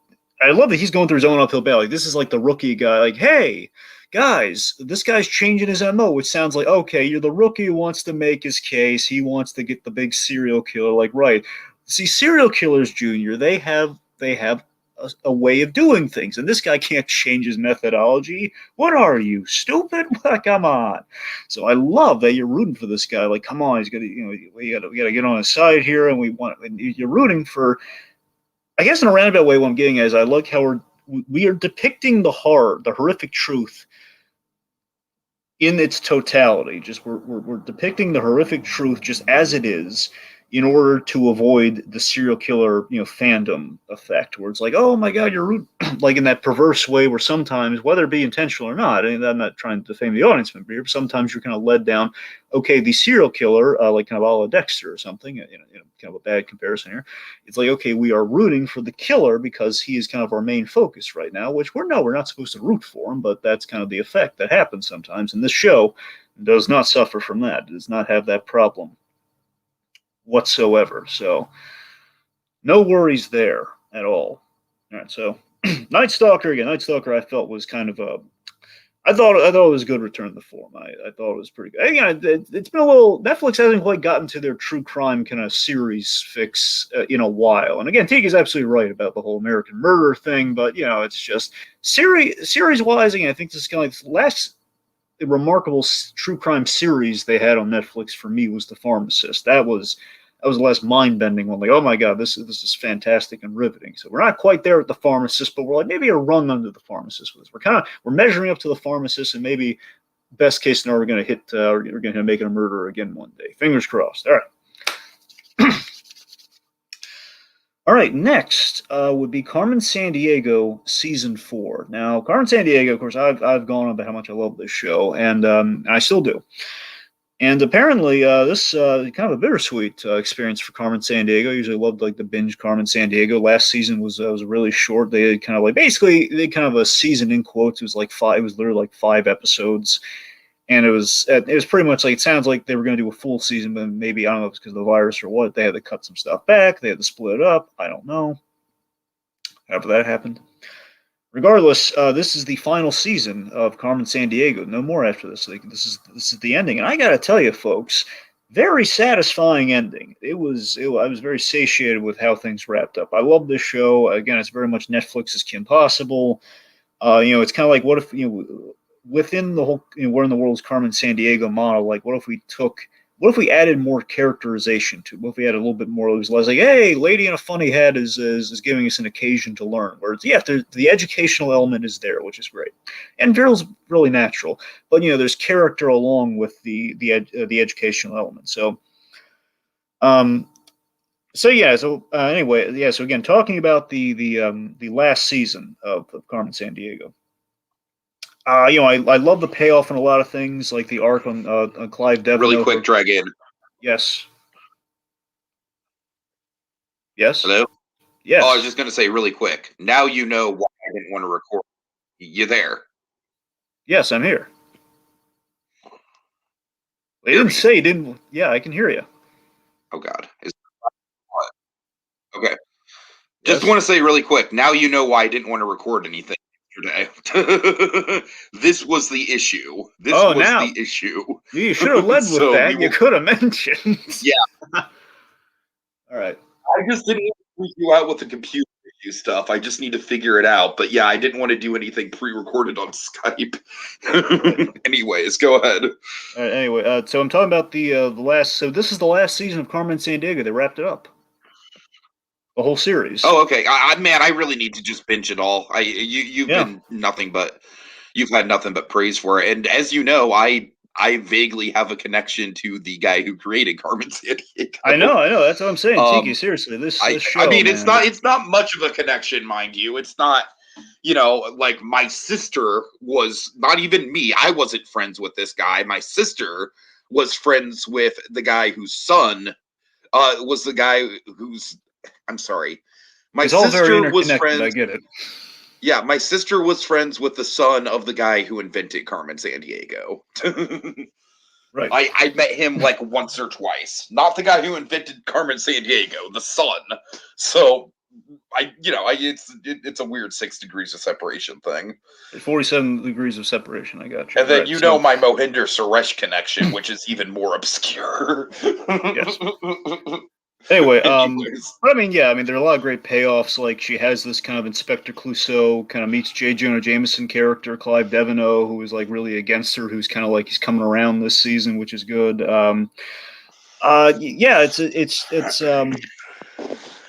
We face in this last season, Carmen Sandiego faces some of her biggest challenges, and things get really dark this season, man. I mean, it gets scarily dark in places. Yeah, that's what I'm saying. This season was very rewarding. You got closed. Here's the thing. You get closure this season. It's like a little crack of a door open for like not necessarily like a continuation, but like a revamp or something down the line. Like this, like Carmen Sandiego's story is done, but there's like a little ... if they ever wanted to do anything again with this universe. But that this is very sad. Again, it's kind of Kim Possible with kind of a set end from the beginning. It's because you feel like this is the story they were building to the whole time. It feels It feels great. It was it makes me really interested to do a rewatch on this, because again, just to see it from start to finish, just knowing that it has an ending. I love this show, man. It's great. Okay, now this is one I have been wanting you to watch for a while, Dragon. Honestly, I'm surprised it took you this long to get around to it. So please tell me, what did you think of the Queen's Gambit? One of the big surprises of 2020 for me in terms of TV. Right. Yeah, so Queen's Gambit, man, lived up to the hype. Is it? Absolutely. Isn't it good? Isn't It it is. good? It is. It is. So of course, you know me. I was very much into like the Bobby Fischer documentary. So the Uh-huh. chess world is, and plus I played chess in my day. I know a little bit of I've it. So never been able to wrap my mind around chess, honestly. now to be fair, I'm not. Even with this show. Let me be clear, okay? I mean, I can play chess and I uh, know the game, but I'm not like into the universe of like I don't know. I can't do that Downey Jr. Sherlock Holmes thing. I can't name where the pieces on the board when I'm not looking at it. I can't do that. right. Okay, so I can't. I'm not into that at all. I can just basically I can put the pieces in front of me. I could play a game. That's as Mhm. far as I can go. I don't do the time chess either. That's the thing. I can just play it. Anyway, so yeah, the show. It's really I just love the show's kind of it's the story of exceptionalism with kind of a great kind of a great story behind it and a great it's exceptionalism with a cost. It's kind of Mhm. exceptionalism that comes at a cost. It's kind of what the show is about. It's like you can be I will the straight top of up your. say this is one of the most compelling substance abuse stories I've ever seen. Absolutely, I love how the pills kind of represent sort of like dulling humanity in Yeah, order to achieve yeah. victory. I love that element of it. Anya Taylor Joy, she's great. She's fantastic. I don't What I think you've really seen her in much, right? Because I've had my eye on her for a while, ever since The Witch. I think I've seen her in one thing, but I cannot remember it for the Uh life of me huh. right now. I think I've seen her in one other thing, but I also want to highlight the supporting players because it's going to pop up in one of my other things later. Bill Camp. So Bill Camp plays Mr. Scheibel. He plays the Hmm. teacher. I love the bond. I love that story. I love the ultimate payoff of Mr. Scheibel. How that kind of like it gets kind of a moment in the sun towards the very end. I love that.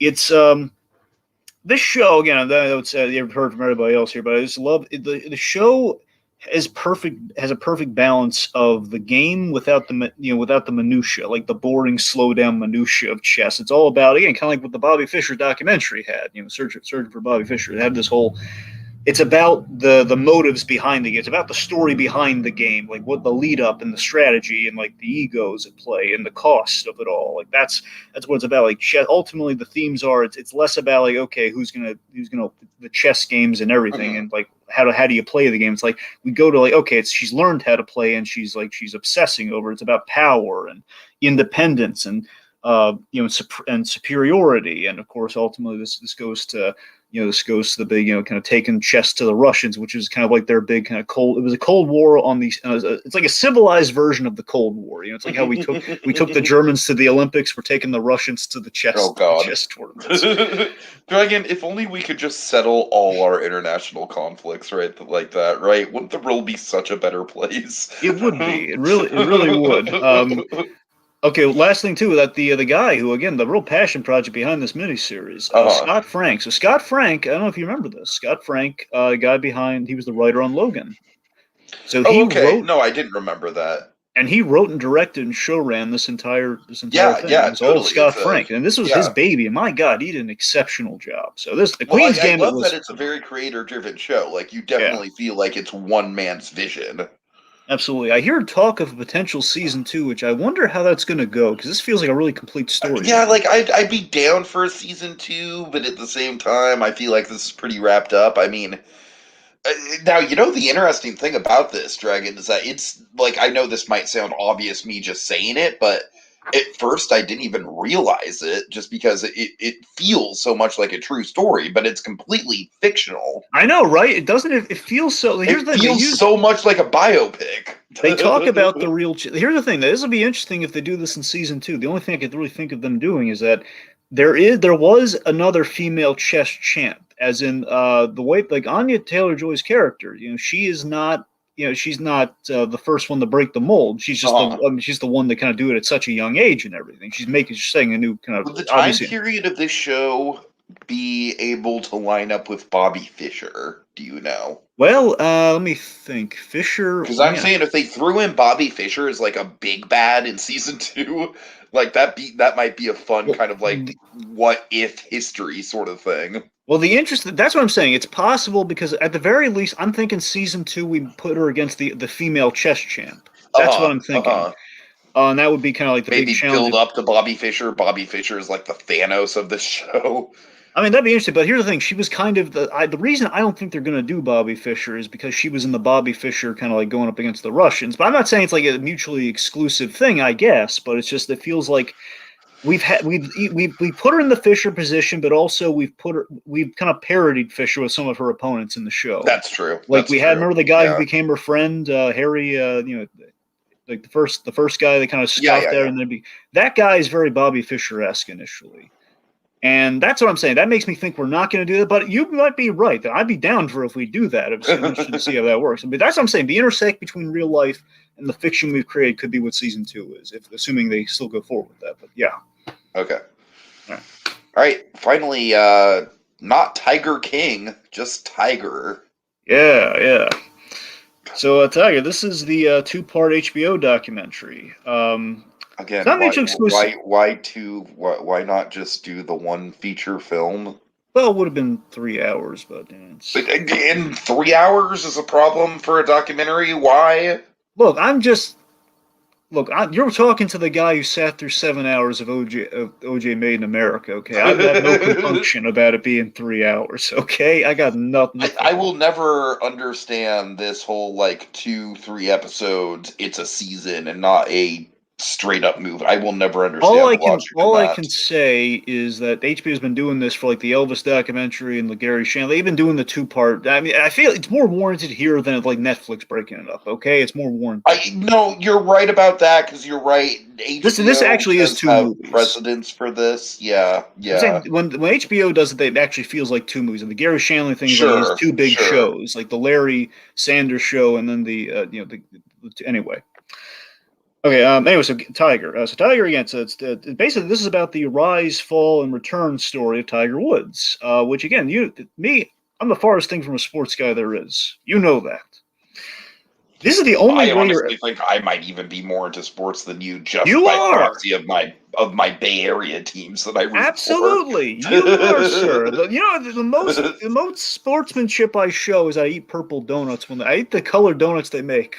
When they try to advertise like for Purple Fridays or all that sort of thing. Whatever they theme it to, they theme the donuts. That's as into sports as I get. Wait. So your sports team is purple? Yeah, it's either purple or orange. Those are like those. Okay.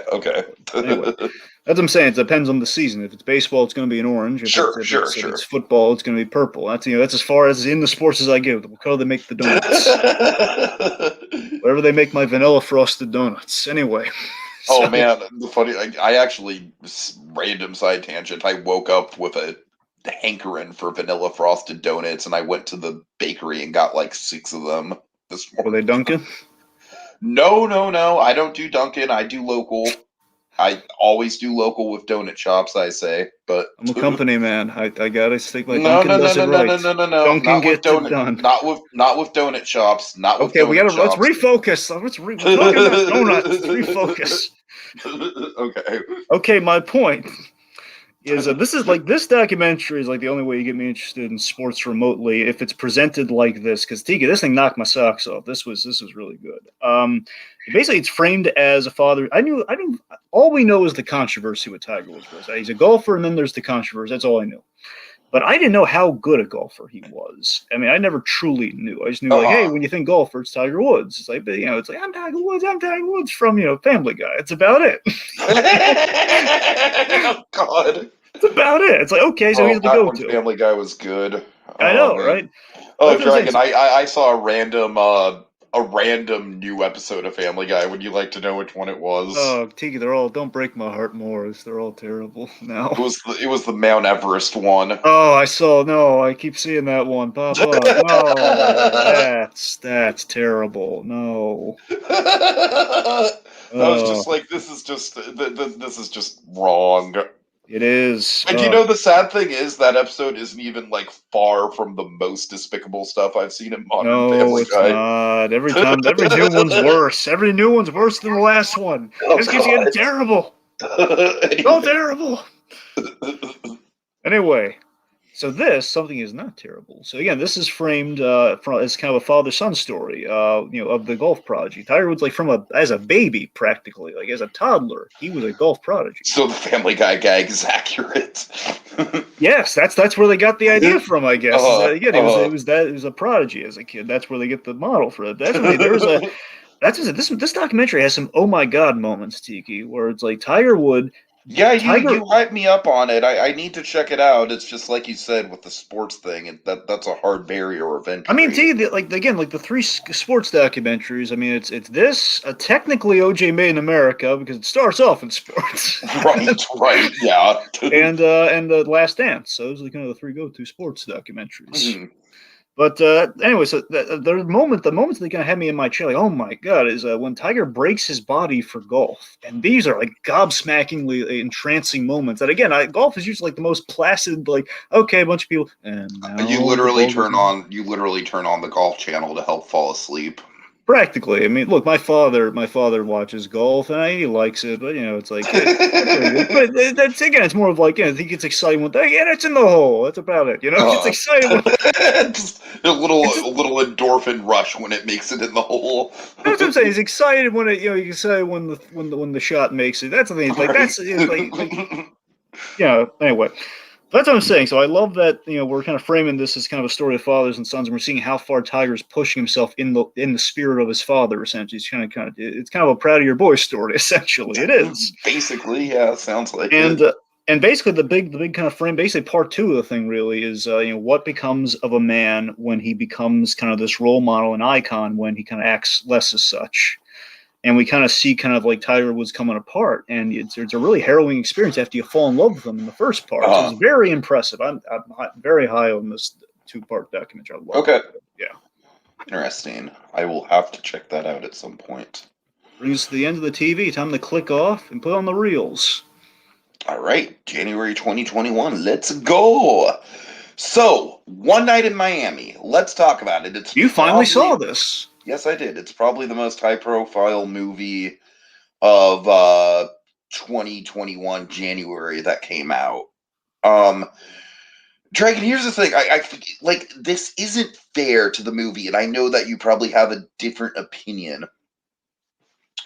I can't help comparing this to Ma Rainey just because they're both about very similar subject matter. They're both obviously like kind of boilerplate movies set in a single location. They're both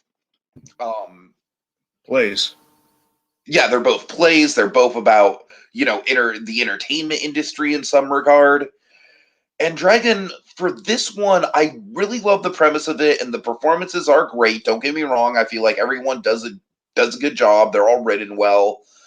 I got to tell you though, I know that you're not the biggest Ma Rainey fan, but I really dug how streamlined Ma Rainey was. Ma Rainey was basically like one conflict that reaches a boiling point. And the thing about this movie that I like, but at the same time I feel like it gets a little muddy in some spots, is that there's a lot going on here thematically, and I feel like it's juggling a lot of different like issues. You know what I mean? Do you get what I'm saying? I mean, I think I disagree with it. I think I get what you're saying. But yeah. I don't know. I'm just saying for me personally, I like the movie a lot. I just think Ma Rainey is probably gonna stick with me more, just because it's a more self-contained story. Even though this, like, just the fact that each character has like a different perspective. I mean, it's great in terms of like the back and forth and the dialogue and all that. It is not fair to compare the two. It's really not. It's a solid movie, Dragon. It's just like I don't think it would have made my top 10, and it made your top 10, and obviously Ma Rainey made my top 10. So, Dragon, at the end of the day, I think that's where we're going to come down on it. I think I respect this movie in the same way you respect Ma Rainey, and I think I love Ma Rainey in the same way that you love this. Pretty much. Yeah. So also, this is Regina King's first feature film, by the way. So the actress from the Watchmen Yes, show, yes. she And directed the this. leftovers. Oh yeah, yes, of course that too. Yeah, the Uh, Lindelof Connect as well. Yeah. yeah, yeah. So yeah, so this, so I adored this film. I love that we, basically, so with Kent Powers, of course, the writer of Soul, also wrote the play and the screenplay for this. So That's a he's really very, cool connection. yeah, yeah. So he, it's so rare do you get like the guy who did the play and the screenplay too. That's really cool. Mm. So we take this real life encounter, but we speculate what the conversation might have been like. These four guys were at the same place at the same time. So what if, what would they talk about? So I think it's a great jumping off point. Of course, Malcolm X, Muhammad Ali, Jim Brown, and Sam Cooke, of course, four very prolific and again very differing fields. Yeah. I love that. I just love the correlation. I love how we take them at this pivotal point in their lives as they're weighing these big changes, and we stick them in a motel. So they're going to talk about these things. Of course, my favorite of the bunch, and again, me not being a sports guy, I was so shocked how much I liked this character, Jim Brown. I kind of agree. I feel like he was the humanity of the movie. Yeah. For sure. Exactly. He was played by the guy from The Invisible Man. He's I need to see The Invisible Man, Dragon. I know I need to see The Invisible Man. He's really good in that too. So all this high. It's not just you that's raving about The Invisible Man, Dragon. That movie's kind of like slowly building up a big following. They want to watch the movie. It's like, I know this guy, but I just can't place it. Was like, and of course, speaking of familiar actors, I mean, my God, let's give it up to the legendary Leslie Odom Jr. playing Sam Cooke. I mean, it always warms my heart to see Broadway people transitioning into big screen roles. So I love that Leslie Odom Jr. is getting a lot of attention for this. He's probably going to be the most likely Oscar person for this. Maybe. I mean, I think it's between the four of them. It's kind of, I mean, unfortunately, I don't think, as much as I loved Aldous Hodge, I don't think he's going to, out of the four, he'd be nominated. But I mean, it's a question of, I mean, Ali, the guy playing Ali was really good too. I just think Odom's got the hype train behind him with Hamilton, obviously, and I think Sam Cooke probably has some of the bigger, like, standout emotional moments. That's fair. I think you might be right. So we'll see. I guess. Anyway, so. The scene that sticks out to me most in this movie is the Beau Bridges scene at the top with Jim Brown, where he goes into this. Well, it's one. I'm saying there are a lot of great scenes. Dragon, it's funny you mentioned that because that scene was very Green Book to me. It was very much like, all right, like, yeah, something like casual racism. It's a thing. No, but I love like the reveal of it though. That's what got me in the scene. It's like, okay, we're having this nice interaction between the two of them. You think like, okay, so far, oh my God, this seems like, he loves Jim Brown, the guy. Yeah. And then we go to the house. He walks in. He wants to offer. He's like offering to help move the furniture and everything. And then essentially, Bridges just kind of stops and, Jim, no offense, but we can't, how it goes. We can't let N-words in the house. It's like, oh, it's just like, that again, it just sets the tone perfectly. Jim Brown is exceptional. There's the line. I thought it was a little on the nose.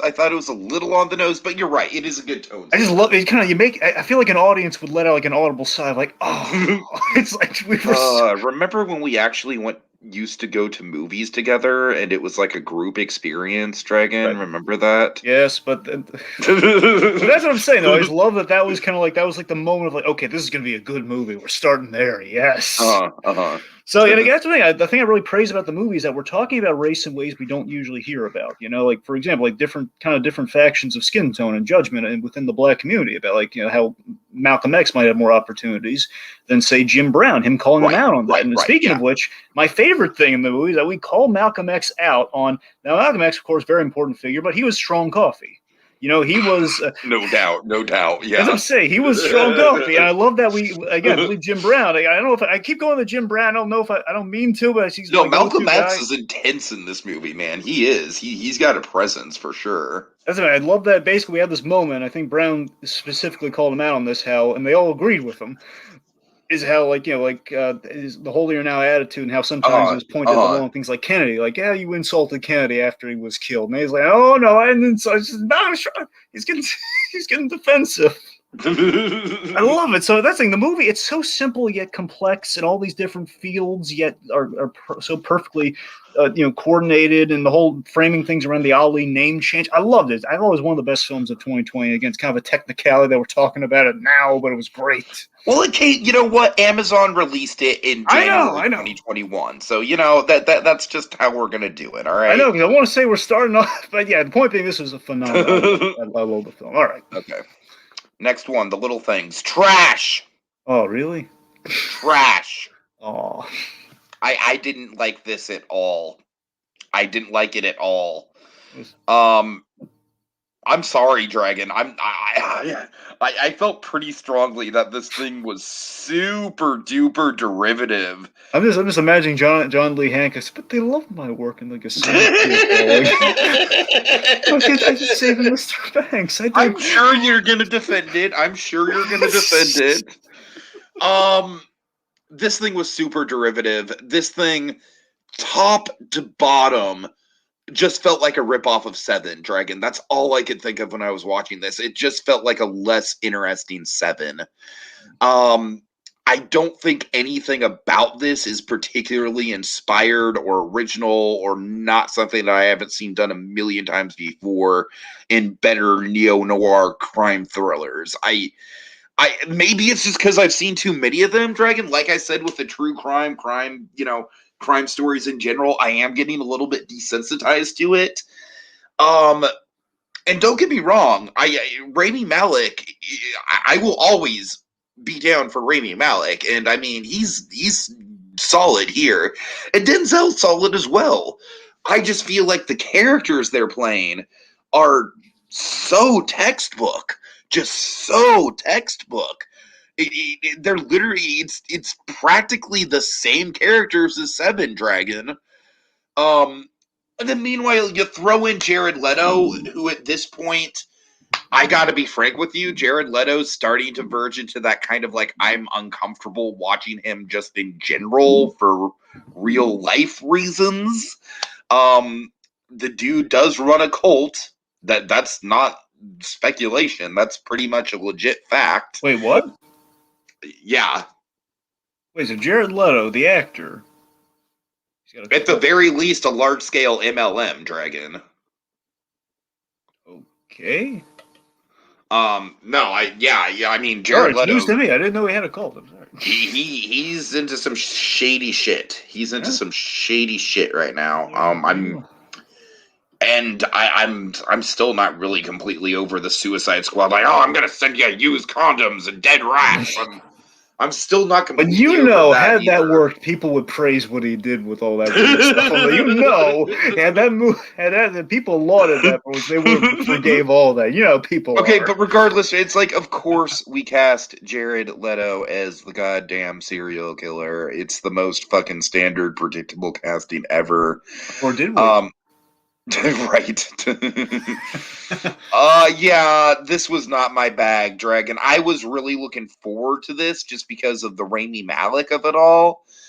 But man, I mean, it looks pretty good stylistically. Like, it's a good looking movie. It doesn't look cheap or anything. The score is really good. Thomas Newman music never. Sure, let's be honest. But like I said, I just can't get over the Seven of it all, man. This feels just it's such a carbon copy of Seven.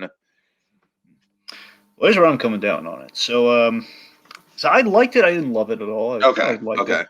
It's a very kind of passive like. I mean, again, I think we were well cast on this one. I mean, I kind of agree with Kevin Smith's point on things here. Really, Leto, had he played the Joker like this, playing the whole uncertainty about how crazy this guy really is, I think that again, had he played the Joker like that, it would have been interesting. I kind of like that element of this character, the whole uncertainty factor. Sure. Again, visually, and again, the way we film and shoot this thing, and the Thomas Newman music, I think it comes across nicely. Yeah, a little stock. I won't lie, it's a little stock. But I like the. Again, I'm kind of hinging on the performances here. I like Malek and Denzel's kind of their the dynamic and how it kind of burdens into like a friendship. I like seeing Rami Malek as a family man. I really like seeing kind of that color on him. And I really like the ending though of this movie. I really like kind of how we kind of have the subverted ambiguity of sorts for the ending. I really you think, okay, we're going to keep things ambiguous. We're okay, no, we're gonna give you an answer, and it's oh boy, it's an answer. I'll admit, I feel things kind of there's kind of a deflated twist. There's a twist that happens, which I feel um, the twist that happens within the context within the Denzel character. We learn about his past. We're kind of building up, and it's like, oh, so that's what happened. And I'm not sure how I feel about that, but I like how it plays into the ending, though. So I mean, it's really unconventional how things turn out. I will admit, did not at all go I think anyone expected. So that's why I'm in kind of the like category. Like it, I wanted to love this thing, especially since our boy directed this. But Oh. so it's okay. Yeah, that's where I'm at on it. All right, what's next? Batman: Soul of the Dragon. Okay, yeah, this was pretty solid, Dragon. I enjoyed this one quite a bit. Just because I feel like it's very much its own continuity. It's of course essentially just like what if Batman were in a Bruce Lee kung fu movie from like the 70s and it also has some like blaxploitation tinges to it, and also some kind of like Raiders of the Lost Ark like occult type stuff. So overall it's a pretty interesting mixture. I thought all the leads played pretty well off of each other, and people are bitching that there's no Batman in this movie, but frankly I would have, if there was literally no Batman in this movie, if Batman just didn't even show up and it was just a Bruce Wayne movie, I would have been fine with that, honestly. Sure. And again, even when Batman did appear in the very selected parts, and it was effective, though. That's the important part. You don't need. It's kind of like Batman Begins. There's a lot of Bruce Wayne in that movie, but it's because it's a purpose. It's it's the purpose of it. You want to know the character, you want to know the struggles. And this movie is in that kind of begin space. We're learning about Bruce's past that is informing the future here. And now we're seeing the training. We're seeing his training in Nanda Parbat, and again, kind of getting to know his fighter buddies, his ex kind of kind of student friends. Also, again, real fun fact. I love that all outside of Batman, all the actors playing our main guys like Bronze Tiger, Lady Shiva, and Richard Dragon. They're all actual fighters. Yeah, that's fun. That's fun. And of course, Michael Jai White playing Bronze Tiger in animation, as he's done in live action too, which is really cool. So yeah, I don't have a ton to say about it. It's just a pretty solid ride from DC Animation, and I would be down with them doing more kind of like standalone stylistic stuff like that. I concur. That's the thing. I wanted to do more like this in DC, and also a lovely tribute to Denny O'Neil, because this is pretty much a love letter to the kind of his '70s Batman, as well as he pretty much he co-created all the side characters like Bronze Tiger and Lady Shiva. That's Denny O'Neil. So sure, and Richard Dragon, of course. Yeah, so that. All right, Outside the Wire, Dragon. What is this? Is this about the TV show The Wire? No, it'd be fun though, but no. So this is a sci-fi Netflix film starring. Oh Anthony yeah, Mackie. I saw it advertised. It didn't really pique my interest all that much. I've been burned by some Netflix sci-fi before this year. So I watched it, as you can probably imagine. I watched it for Mackie as kind of essentially it was like, okay, it's Anthony Mackie as an android captain, military captain. So for two already, we're batting 1,000 here. Okay, Mackie, he's a captain and android. How can it lose? So. It's so the premise itself is pretty solid. The premise itself, so we're in the future. It's like 2036. We're in the middle of yet another war. We're basically he's paired with a drone pilot who gets punished because he disobeyed an order that ends up getting two soldiers killed. So again, he's a drone pilot. So he's operating from like a cushy office, and he's like piloting the drone. So he's put in the field as punishment, which sounds like a pretty appropriate punishment. You're going to be put in the position of the guys who got killed. That seems rather fair. So he's paired with Leo, who is the Anthony Mackie character, who's an android, he's like a human-looking android. And it's a cool futuristic setting, like the ideas we have robots in combat now. That's pretty awesome, I got to admit. It's pretty neat. But that's the problem. After that, we get to the problem. Is that the movie? It's forgettable. It is. It's forgettable. Yeah, that's pretty much how Netflix sci-fi tends to go, honestly. But here's what made it forgettable for me: is I was into it up to a point. There was a twist that really took me out of the movie. There was a twist that, I mean, I guess in a sense it works, but it just it's kind of made the experience I went through up to that point mean kind of a little bit less. It's like Okay. anything that was any track it was building, which was already a little bit waning, if I'm being honest. It was like the twist doesn't help. It's that we kind of essentially, because I wouldn't recommend this strongly, that we kind of deflate Act One by making Mackie kind of a bad guy. Mm. Which I felt like, oh man, I was like, we were having like banter and nice, like a little nice dynamic building, and like all that now out the window. Why did I watch this, man? Darn it! So after The Wire, I mean, it wasn't like an egregious, it wasn't the worst thing I saw. It was just like, it kind of went from okay, this could be interesting to well, there you go. It's not a winner I was hoping it was going to be, but yeah. All right. Next up, Fake Famous. Have you seen this one, Dragon? I heard it was a documentary on HBO, right? Yes. Dragon, while I'm talking about it, do you mind responding to what I just put into the private chat? Oh, sure. Yeah. Okay, so Fake Famous is a documentary on HBO Max that's all about the ins and outs of influencers. And essentially what this is, Dragon, is it's kind of like a Morgan Spurlock style, kind of like social experiment, if you will, where the idea is, what if they put 3 participants who have like very small social media followings of, like maybe at the most a few thousand people following them on Instagram. And what if they, use all the tricks in the trade, like, like paying for bot accounts and stuff like that to artificially inflate their numbers. And yeah, I did. Yeah, I did. But Promising Young Woman in Nomadland, though, Dragon. Sorry. So anyway, so this movie has a great opening, Dragon, and it opens in that fucking purple wall in LA. Do you know about this? The Instagram wall in LA? No, I don't know about that. Oh my god, it's fucking insane. It's fucking insane. It's literally just a purple wall that people come from all around to take pictures in front of, I guess because it's a good filter for Instagram. And literally people will travel from like out of country to go to LA specifically for this wall. And you're like, why? Why? So essentially, Dragon, this movie breaks down the ins and outs of how to get social media famous and how it sucks away at your soul. And what I find interesting about that is that the 3 people that are chosen for this, they all have radically different experiences with the inflated fame, like, because they all know it's fake. They all know it's fake. They all know what's going on. They all know exactly what the producer's doing to inflate their accounts. And the producer, by the way, is a character in his own right in the movie, and he's great. But I love how it starts to, you really see it start to eat away. One guy in particular is like, this is just ruining my whole, like my social media was my life story. And now it just feels like my life story is completely delegitimate because of all this fake stuff.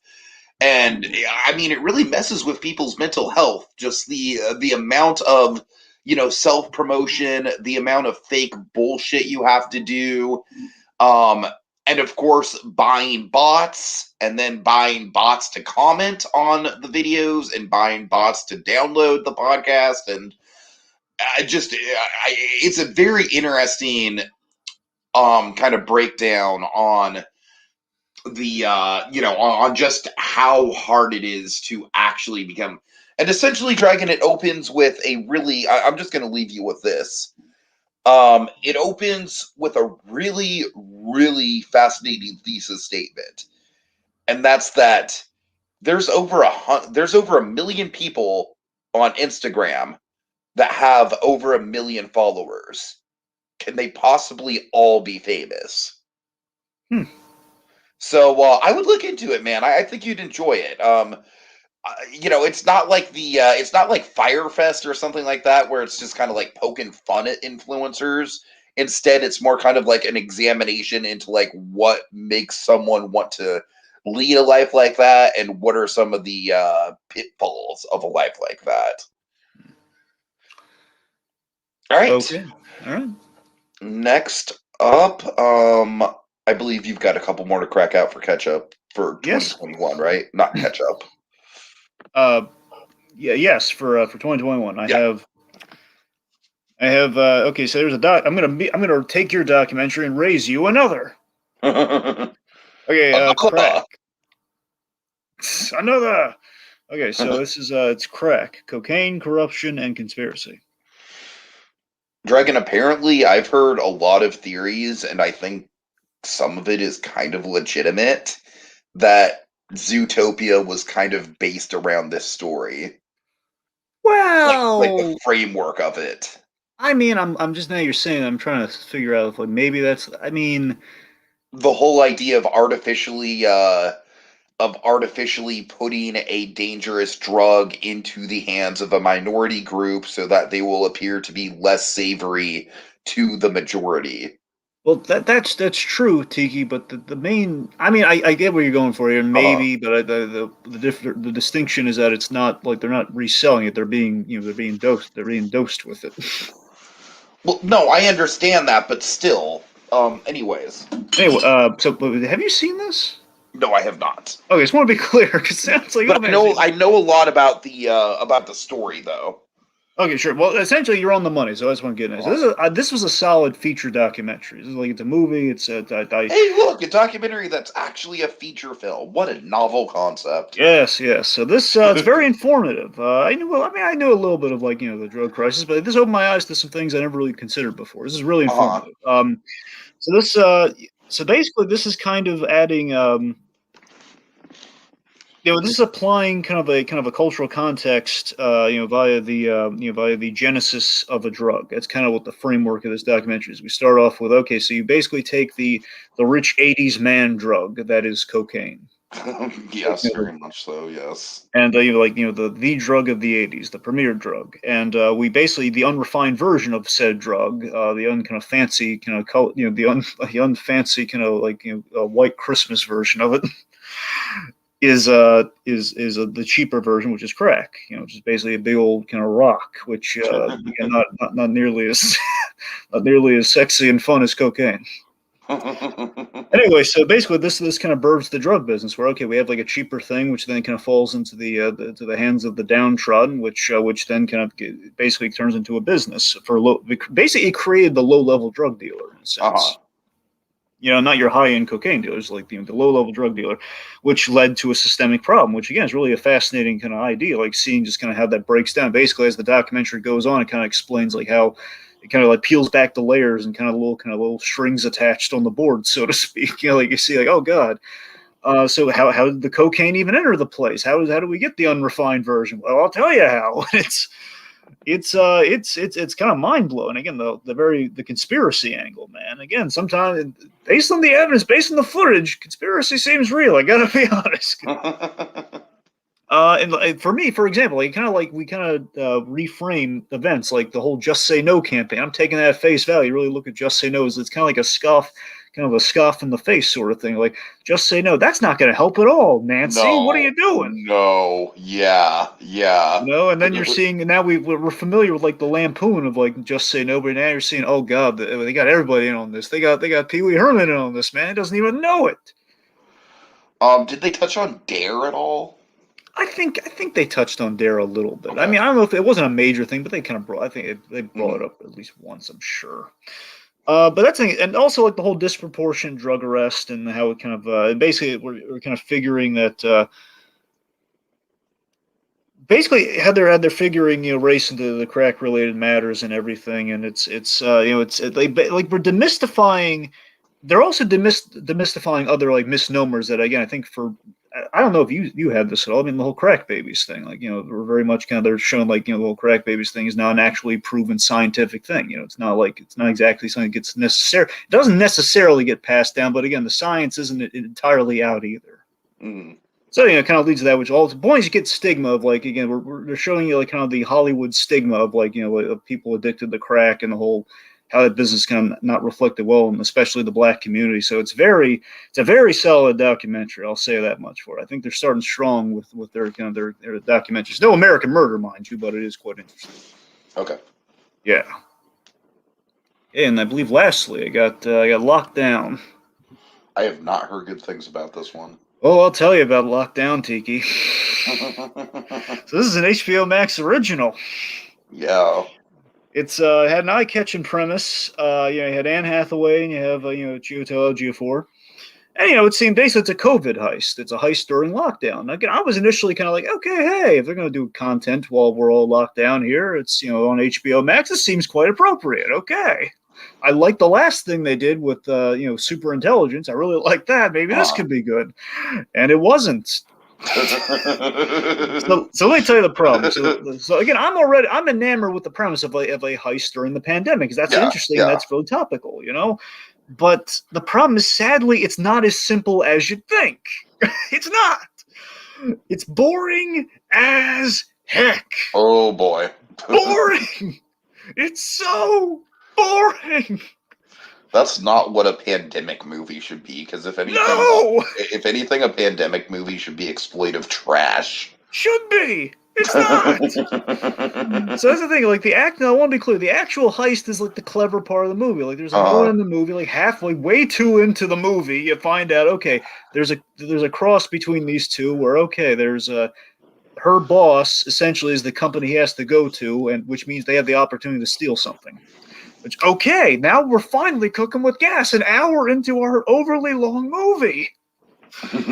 So and the big mistake for me was that they made like a couples. The movie starts off these two they're stuck in lockdown together because they've broken up. They're broken up but they're stuck together is the premise. And that's a terrible like don't start the movie off there. Come on, it's like I don't care about their relationship woes and they're doing like really bad stuff with Edgy 4. They're making him like a poet and they're he's a recovering addict and yeah. it's just so slow. I would not recommend this at all. This is the worst part of my month, man. Lockdown made me look stupid. I don't like it. Oh god. All right, Dragon, before we transition into catch up, I am going to go ahead and talk about those two movies that made my top 10 list. Here's the thing, man, both with Promising Young Woman and with Nomadland, I don't think either of them have actually gotten an official release yet, but both of them have like been out in the critic circles, like in terms of like, people getting screeners for them and stuff for months, which is how I was able to see it because usually once screeners start circulating, they also start circulating on the torrent side of things. Yay. There's a screener So curb gag. right, right. So Drake, I don't know where the hell to. I don't know if it's catch up or fucking January 2021 or in Nomad's Land. It's probably going to end up being a February 2021 movie, if I'm being frank. In terms of just when it's actually released, because Nomadland is taking a ridiculously long time to actually get released. But yeah, Nomadland. I'll start there. It's probably going to win Best Picture. It's probably going to win Best Director. It's got a whole ton of hype around it. I don't. I like it, but I don't love it. I feel like there's very significant moments in it. There's moments in it that super stick out to me that feel absolutely atmospheric and poetic and beautiful and just kind of says a lot about the times that we're living in and everything like that.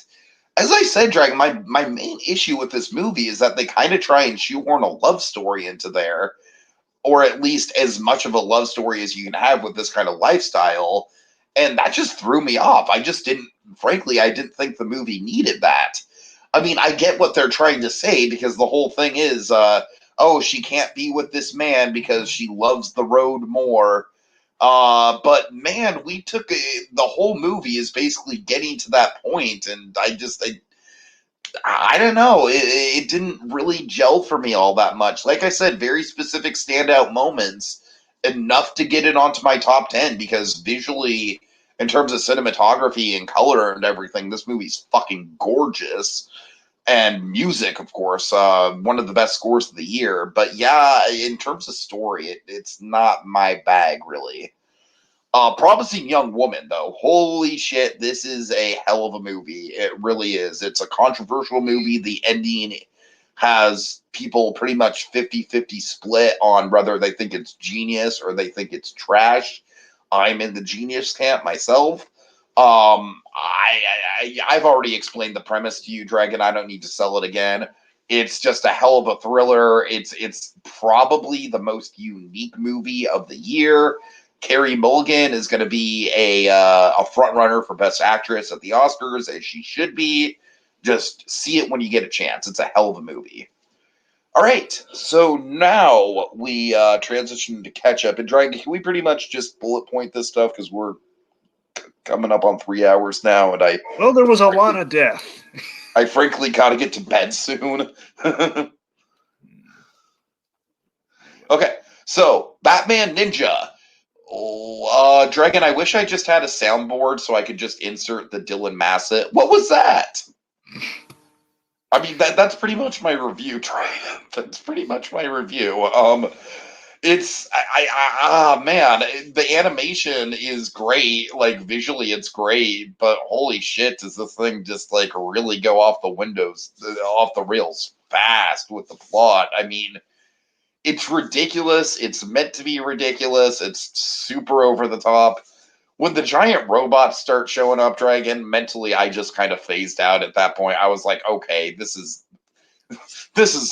some camp right here, man. There's just one thing I gotta know about your reaction. Okay. The giant like assemblage of monkeys. Oh yeah, that was something. Yeah, I'll buy a lot of stuff in that movie. That's the one thing. Okay, that's something. That's weird. That's it's out there. I mean, I do give it. I did find the whole like Gorilla Grodd time travel angle pretty interesting, though. I wasn't expecting to go that route with it, and I did kind of like the idea of modern day Bruce Wayne kind of having to go incognito in this setting. And I like the album. Probably my favorite element of the whole damn movie, honestly, is I just love that Alfred is just there, just being Alfred. Like that guy is such a consistent character that even in such a wacky movie like this, he's still just doing his thing. Yeah, friend, I watched this movie. I had a great experience when I watched this movie. I only watched it once, but it was with a bunch of friends who were also big anime nuts. So we all watched it for the first time, and they lost their collective minds at how wacky and fun this was.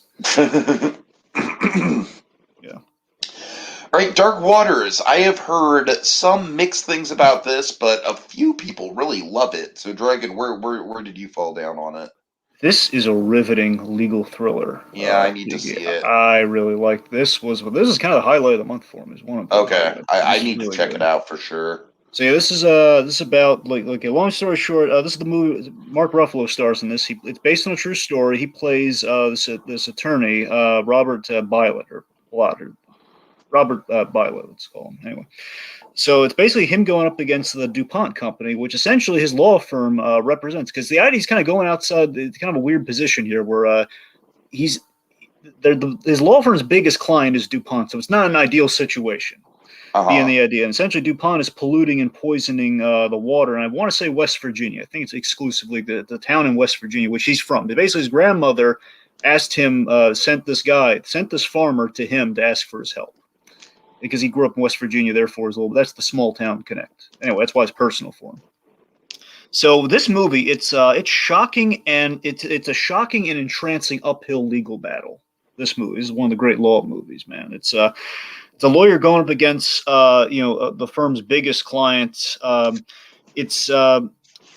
It kind of parallels what's going on with Michigan's water crisis. You remember any of that? Their big water crisis. Yes, I was going to ask if there was any sort of Michigan connection. It feels a lot like it. They're not spelling it because again, it's based on a real thing, I believe. So no, it's based on a real thing. I'm saying it's like Michigan has lead in their water. This is not lead, but it's something a little worse. So this is that's what I'm saying. Basically, Bill Camp's the farmer, by the way. Bill Camp from Queen's Gambit. He's the farmer. He's a great character in this. He's the farmer who basically all his cows keep dying, and that kind of starts the dominoes falling down here.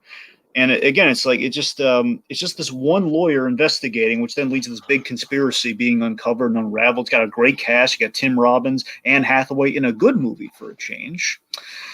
Victor Garber and Tim Robbins plays like a Better Call Saul, very Howard Hamlin-esque kind of boss. He's really good. Basically, the film's about the toll that the moral responsibility takes on one man. I highly recommend it. Okay.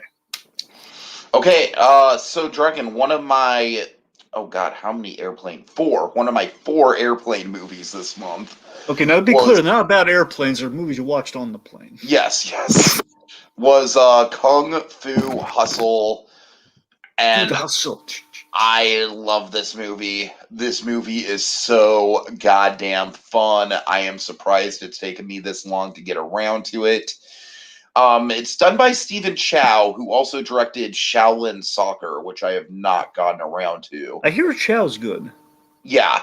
Um, Dragon, the basic sell of this is essentially it's kind of like a combination of something like a Seven Samurai, where you've got like a group of ragtag heroes defending the small village, and then straight up some Tarantino style mixed with a dash of Looney Tunes, and that's what you get. I mean, it's bonkers in the best of ways, Dragon. It's such a great mix of styles and genres.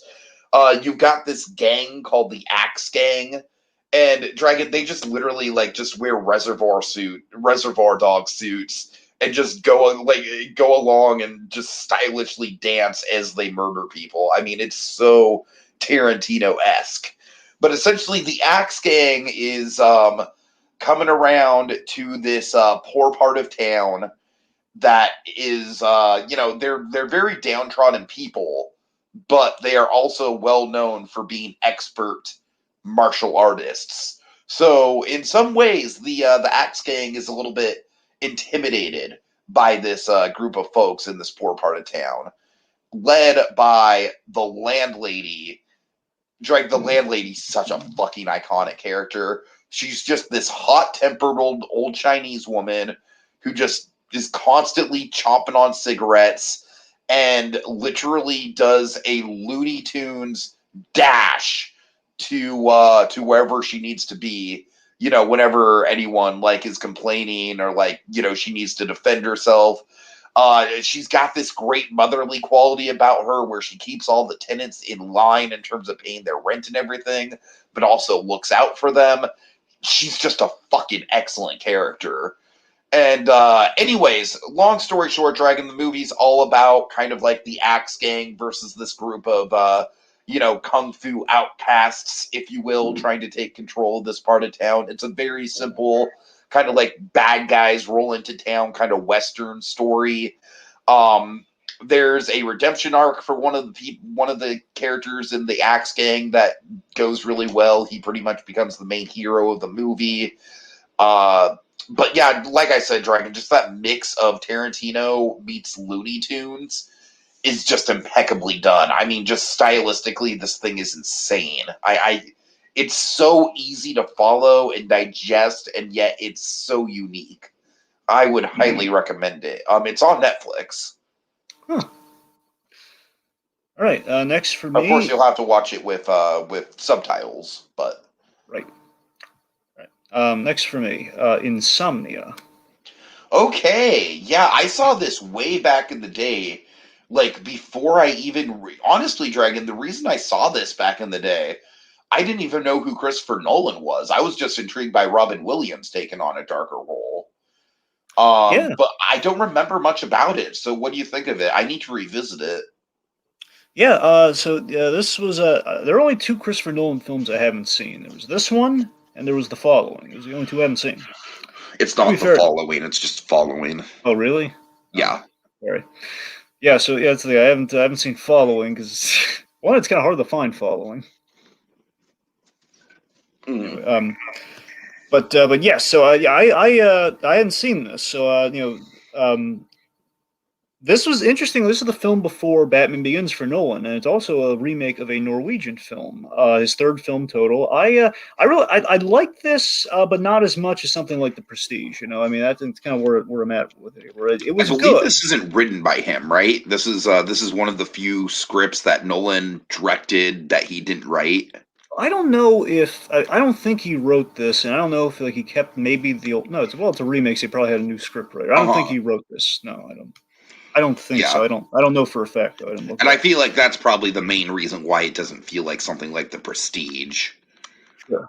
No, yeah, the Prestige. I'd say I wouldn't rank this over the Prestige, but I did like this though. Uh-huh. I mean, I it's mean, been a frankly, while. I wouldn't rate a lot of movies over The Prestige in Nolan's catalog.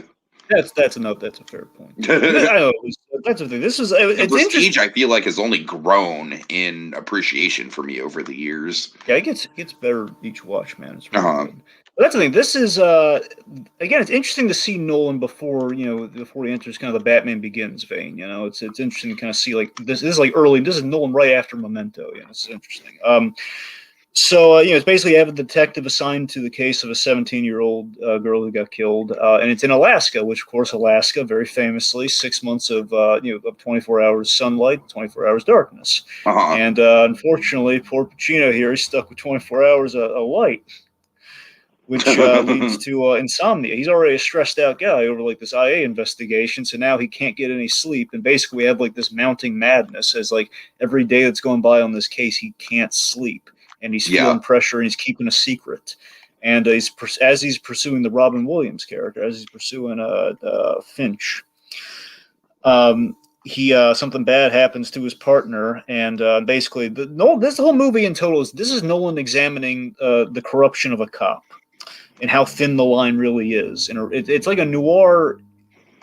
It's very noirish, you know, Hmm. in a sense. It's like the insomnia itself is like a noir device, like the detective who can't give up on the case for some eerie reason. In this case, he's playing hurt the whole movie psychologically, and he's just getting more and more worn down morally and physically, and Williams is getting into his head. And this is like everyone was talking like get Robin Williams to be in the Nolan as to be Nolan's Riddler or something based on this movie. Or Hugo Strange, especially there's a lot of Hugo Strange Robin Williams talk based on I this wanted movie. Robin Williams to be the Joker, personally. Well, I know. I'm just saying. It was Robin Williams always talked up for Joker Yeah. and Riddler, but yeah. Anyway, so Hilary Swank's also really good in this too, which again, given her track record like Karate Kid, that's big. Uh-huh. All right, Robin Williams, he makes the movie too. He's gold. He's absolutely gold in this movie. All right. All right, Mulan 2020. Do I even need to say anything? Honestly, do I really even need to say anything? It's Dragon, believe it or not, it might be even worse than The Lion King 2020, The Lion King 2019. I don't It believe might be that. even worse than that. Come on. Here's the thing. Here's the thing. At least The Lion King is like based on solid source material and keeps to the source material maybe a little too well. Mulan just basically at every turn shits all over the original. Like it actively dislikes the movie it's based on, Dragon. And that to me is why it's like more offensive than The Lion King 2019. Look, I'm not going to sit here and list what's wrong with it. We know what's wrong with it. But I will say that I was able to watch this movie for free on a plane, which I think is fucking hilarious given that $30 price tag at the beginning for it. I mean, just goddamn Disney, just eat your heart out on that move, man. Well, to be fair, Tiki, at the time of your trip, it was available on Disney Plus without the whole $30 thing. Yeah, sure. Fair enough. I'm just saying, just the fact that it's gone from a $30 premium to just you can literally watch it on a plane. I don't know. I just think it's funny. Anyways, so Neil Gaiman, Dream Dangerously. This sounds interesting. Yeah, this is on Amazon if you want to check it out. It's a documentary. It's basically it's about you kind of you're learning about Neil Gaiman as he does. It's framed around him doing his last book signing. I want to say it's like he just completely stopped doing book signings after this tour in like 20 was it 20 the documentary's in 2016, but I think it was during Okay. the 2013 book tour. So the point being he stopped doing signings long ago. And Stan Lee did something like this, but only was kind of more towards the point where he just couldn't do it anymore. Where Neil Gaiman was kind of like, I don't want to do it anymore. Yeah, yeah. But he gave everyone a heads up though, because usually it was like people just do it and they don't tell like, oh man, I want to meet you. But he made a big advertising, guys, I'm doing a tour, so if you want to be there, it's the last shot at it. So he gave everyone a heads up, which was nice. And as you kind of see how Neil Gaiman's life has impacted his work and stuff like that. I think the last book that came out was The Ocean at the End of the Lake. at the lane. Sorry. Which is nice, and you see like nice little moments for Neil Gaiman. That's pretty much what it is. They have like some fun interviews. Like Bill Hader's in this. He does, he kind of talks about Neil Gaiman as well as Michael Sheen. There's this grueling thing where you see Neil Gaiman signs so many books he has to put his ice in like a giant bucket. He has to put his hand in a giant bucket of ice.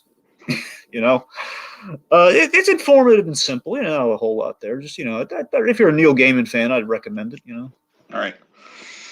Okay, Bill and Ted Face the Music. Really cool. I haven't even seen the original Bill and Ted movies, believe it or not, Dragon. I'm going into this one completely blind. But I will say this was a lot of fun. This was an airplane movie, and Dragon, I gotta say, this is a perfect airplane movie, man. It really is. It's just like, you don't need to pay that much attention to it, but it's a light, fluffy movie that'll kill an hour and a half off your flight. So essentially, Dragon, the main sell line of this is that Bill and Ted have kids now. They have daughters who actually really appreciate Bill and Ted's shtick, and they really are into classic rock and rock in general. Which that's probably my favorite thing about this movie is, as someone whose favorite genre of music is just straight up rock, and rock is kind of dying. It was nice to see young people so enthused about rock music, and I'm probably sounding like a fucking baby boomer right now. But anyways, Dragon, this movie, the main sell besides the daughters is that it's a deconstruction of Bill and Ted's codependent relationship. And there is a really hilarious scene that just made me just chuckle like an idiot on the plane and probably look like a freak. Where Bill and Ted are in a couples therapy meeting with their significant others, and they just don't get it. They just don't get it, Dragon. They just keep digging a hole for themselves. They're like, oh, okay, no, I totally get it. So you're saying that in our relationship, I should be more open for you and Ted.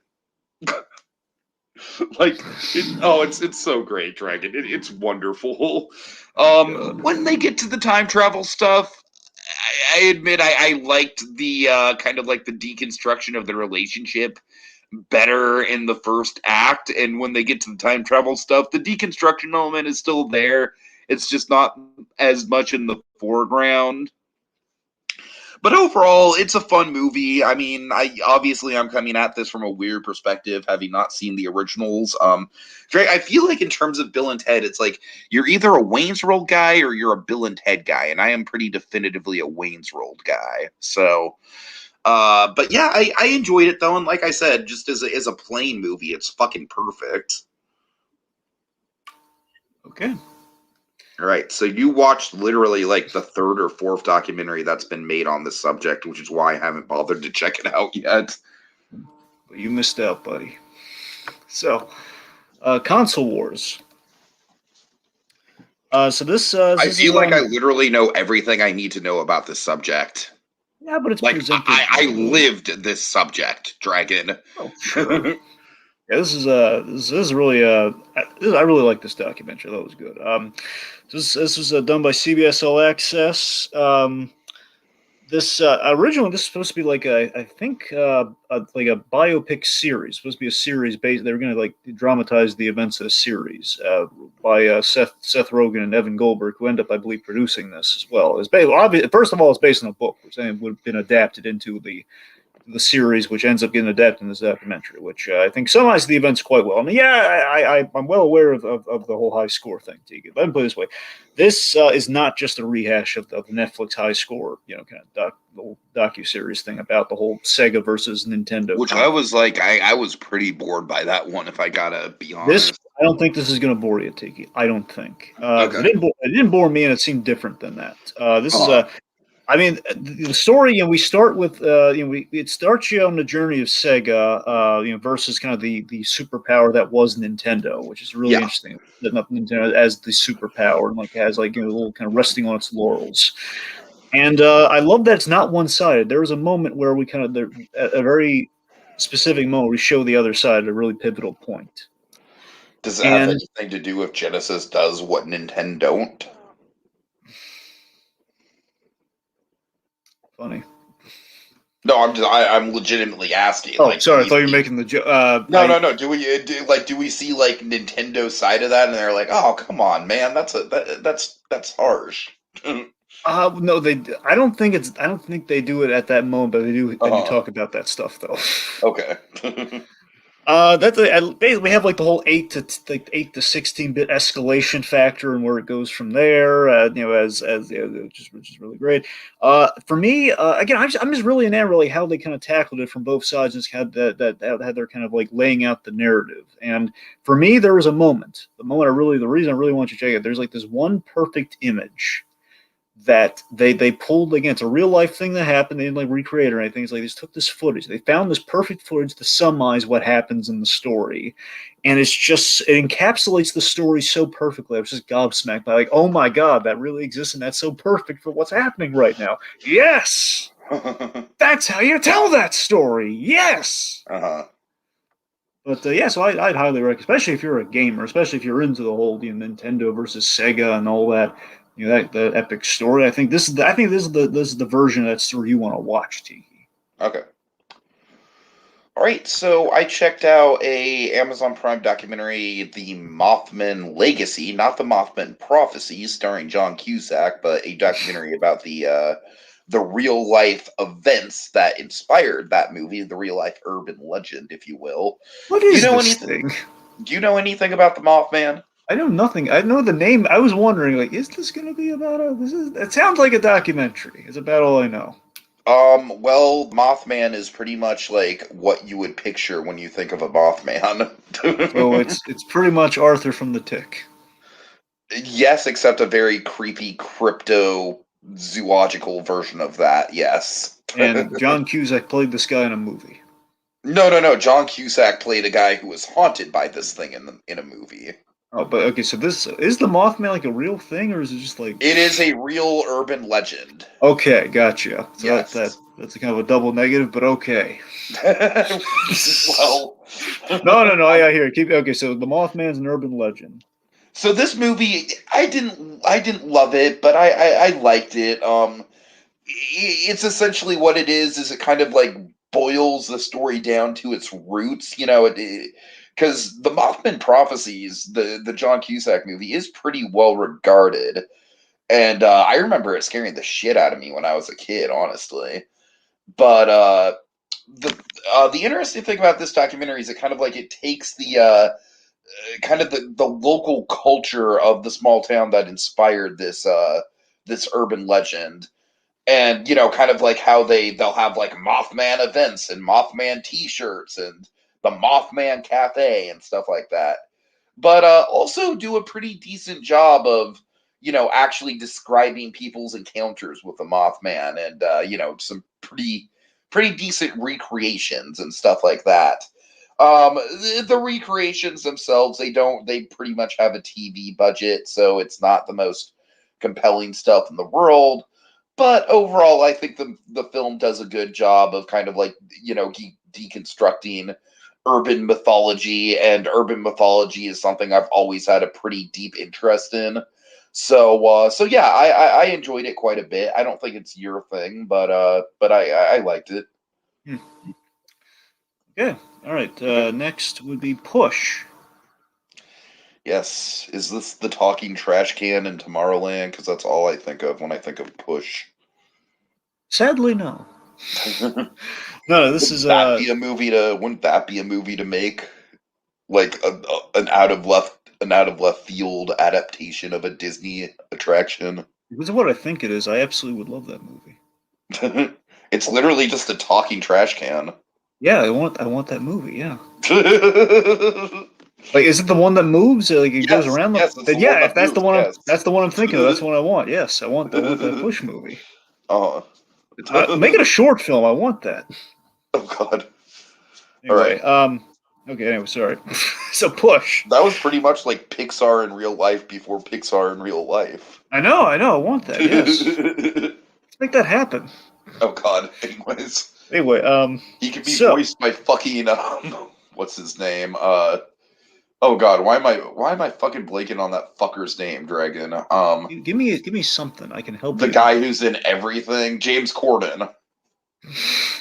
Hello, I'm Push. How do you forget James Corden after what you endured last month? I know. He got nominated for a goddamn Golden Globe. Let alone what you endured this week. And by the way, I told you about.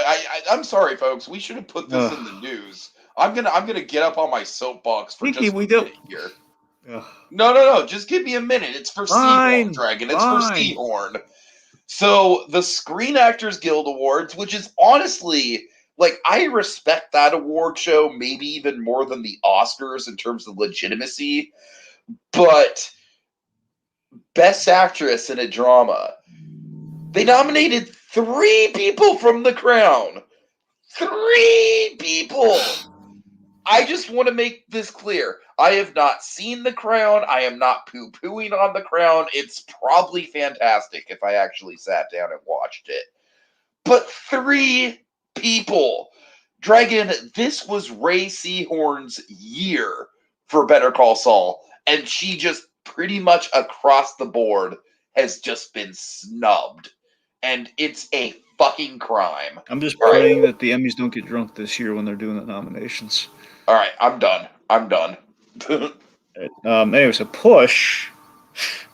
This is a Chris Evans movie from 2009. It's basically about people with psychic powers, like telekinesis, and Oh very. yeah, I know of this movie. Have you Yes, seen this, or yes. you just know about it? I know of it. I have not seen it. So here's what happened. I saw a clip from this movie, and it kind of encouraged me at some point to check it out. And basically, it was like the climax. Apparently, it was regrettably it was the climax, which did not reflect the entirety of the film. It was basically the premise of the movie is Chris Evans as a kid. His father. What? No, nothing. I didn't say anything. Oh, sorry. Anyway, so Chris Evans as a kid. His father was killed by Damon Hansu, who also had psychic powers. And the idea is that basically there's like kind of a hierarchy of psychics, and that's kind of like a power struggle sort of thing. Anyway, so the point being, years later, he kind of comes across him again. He's seeking revenge, and I saw the climax of that revenge, and that was cool. And I thought that was going to be the movie. And unfortunately, I'm not saying that let me be clear, the movie isn't bad, but it could have been juiced up more. It was. You have like a really cool premise, really cool concept, like the idea of like different forms of psychic abilities. Like there are movers that have telekinesis, they can move things. You have watchers who can see the future. You have pushers who can basically they can do telepathy. Like it's like Professor Xavier, he can make you forget things or remember. Or basically, you can influence your mind. And there are other variations. Those are the main 3, hence the title. So it's like there's like a Hong Kong setting. I mean, the setting's really cool. I mean, it's Dakota Fanning's kind of Chris Evans co-star. It's a great conceit. It's just the backstory. I think things just get maybe a little lost, a little confusing. It's not like a deal breaker confusing, but it's just like I don't know. It's just like we're basically building up to that climax, and I just wanted to get to the climax faster. It's not like action's not as much there as you think it would be with all the psychic abilities and stuff, but the psychic abilities are cool. Uh-huh. And I had a good director on it too, Paul McGilligan or McGillen. He did Designate. He did the pilot for Designated Survivor. Did some episodes of Luke Cage. He's good. And it's I don't know. It's kind of a shame. It was more iffy than anything. It was kind of forgettable. It's Sure. what it is. Sure. All right.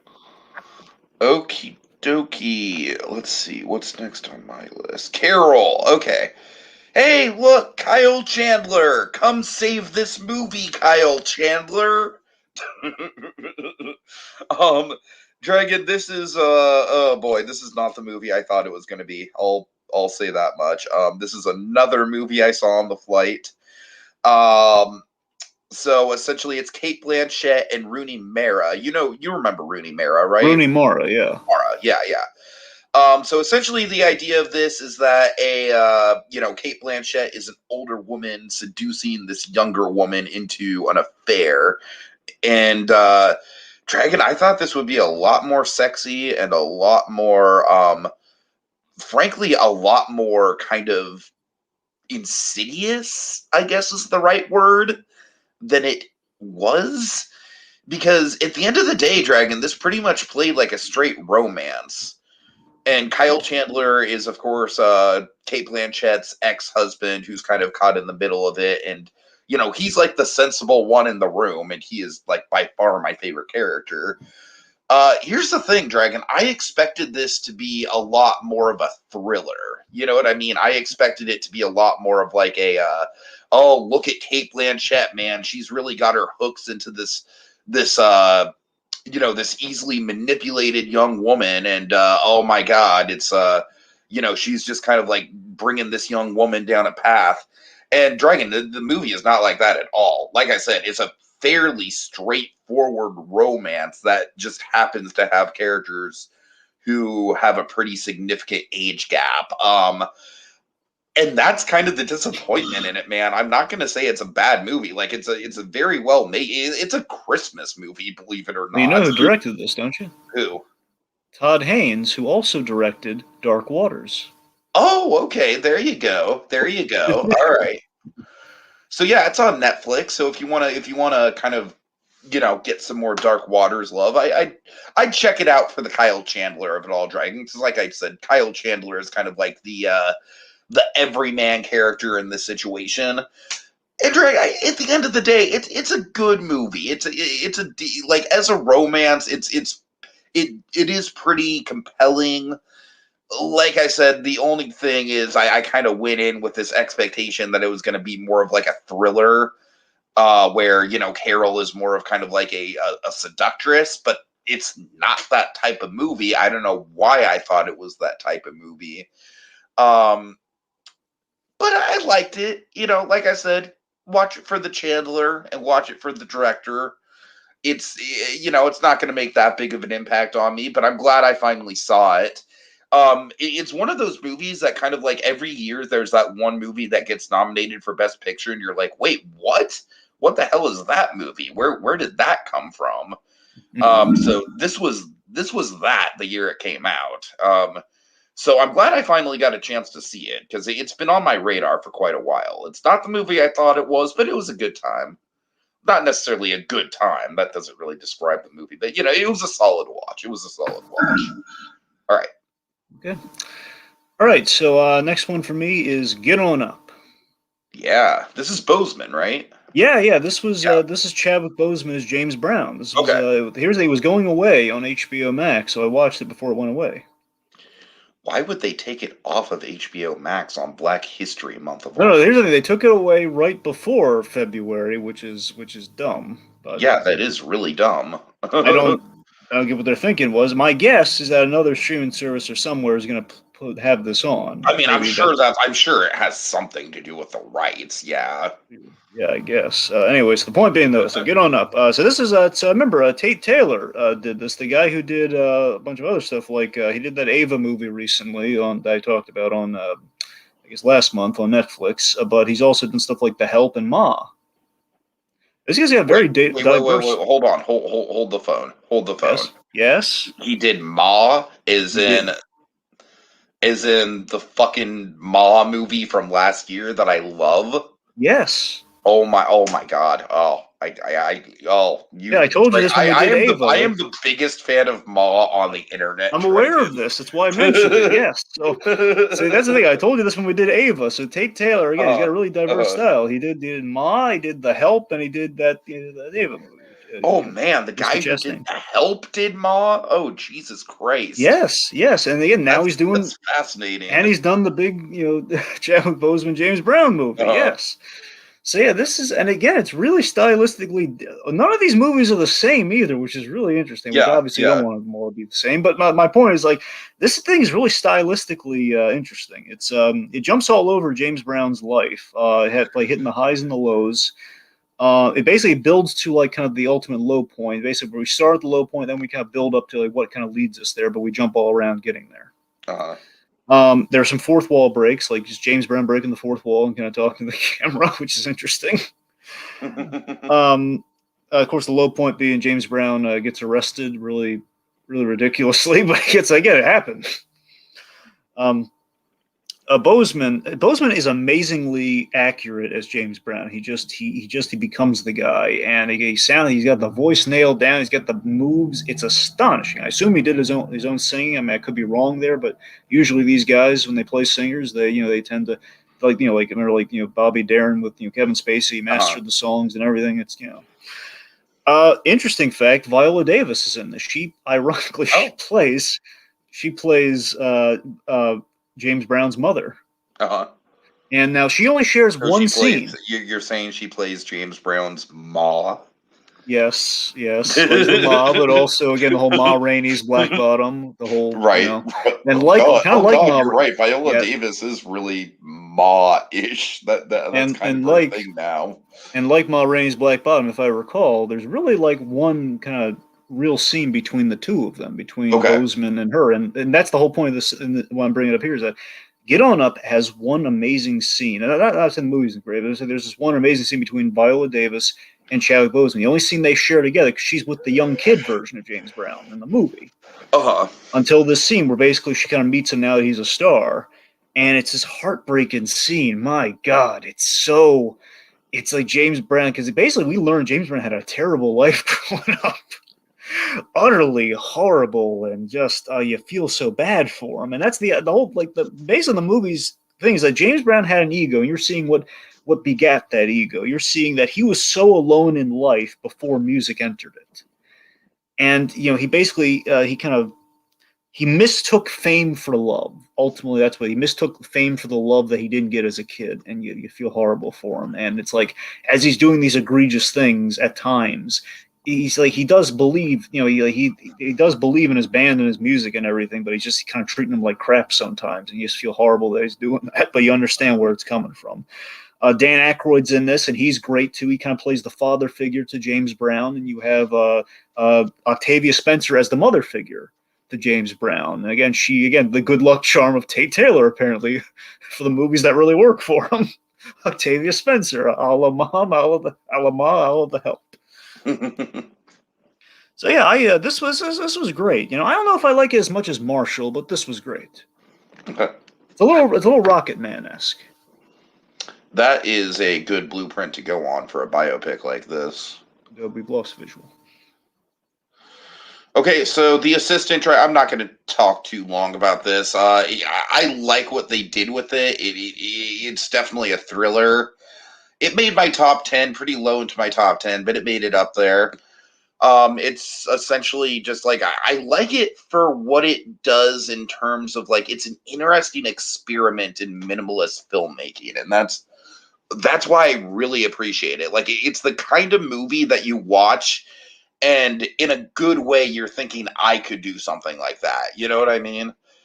And so essentially the whole premise of this is it's kind of like the Harvey Weinstein movie in a fictionalized kind of way where you're getting sort of like the ground level experience of basically like an assistant at a Hollywood production company who's pretty much a nobody in the company, pretty much just like rising her way up. She's like at the bottom ranks of the whole company, and essentially it's her just like navigating a day on the job with this pig of this pig of a boss who is just absolutely awful and demeaning to her over the phone. And my favorite part of the movie is how it depicts the boss, where you can hear the boss in other rooms. At certain times, you see silhouettes of him. You hear him on the phone, but you never see him. You never see a full shot of him. It's always he's very much a presence, but you never actually are introduced to him formally. And that to me, just it's a very creepy kind of like get under your skin element of this thing. Um, I honestly think there was a plot introduced where there's a new girl who's being harassed by the boss, and our character wants to do something about it. It leads to a really great scene, a scene that I showed you, where she takes it up with the human resources department, and they just pretty much essentially threaten her to keep her mouth shut with the whole situation. But I gotta tell you, I think it would have worked a little bit stronger had they not had the new girl character, had the assistant herself been the one who had to go to HR about what she's dealing with. The only reason I say that is because with the new girl, you just it kind of becomes one too many characters in a movie that's already super minimalist. And but overall, Dragon, like I said, emotionally it doesn't really hit that hard, but just from a pure, like it's just super interesting. It's just like old school, like low budget filmmaking that hits hard. All right. Last one, Animation Outlaws. All right, can we get the visual up while I'm doing this? Oh yeah, sorry, I didn't realize that was going on. Hold on. Right.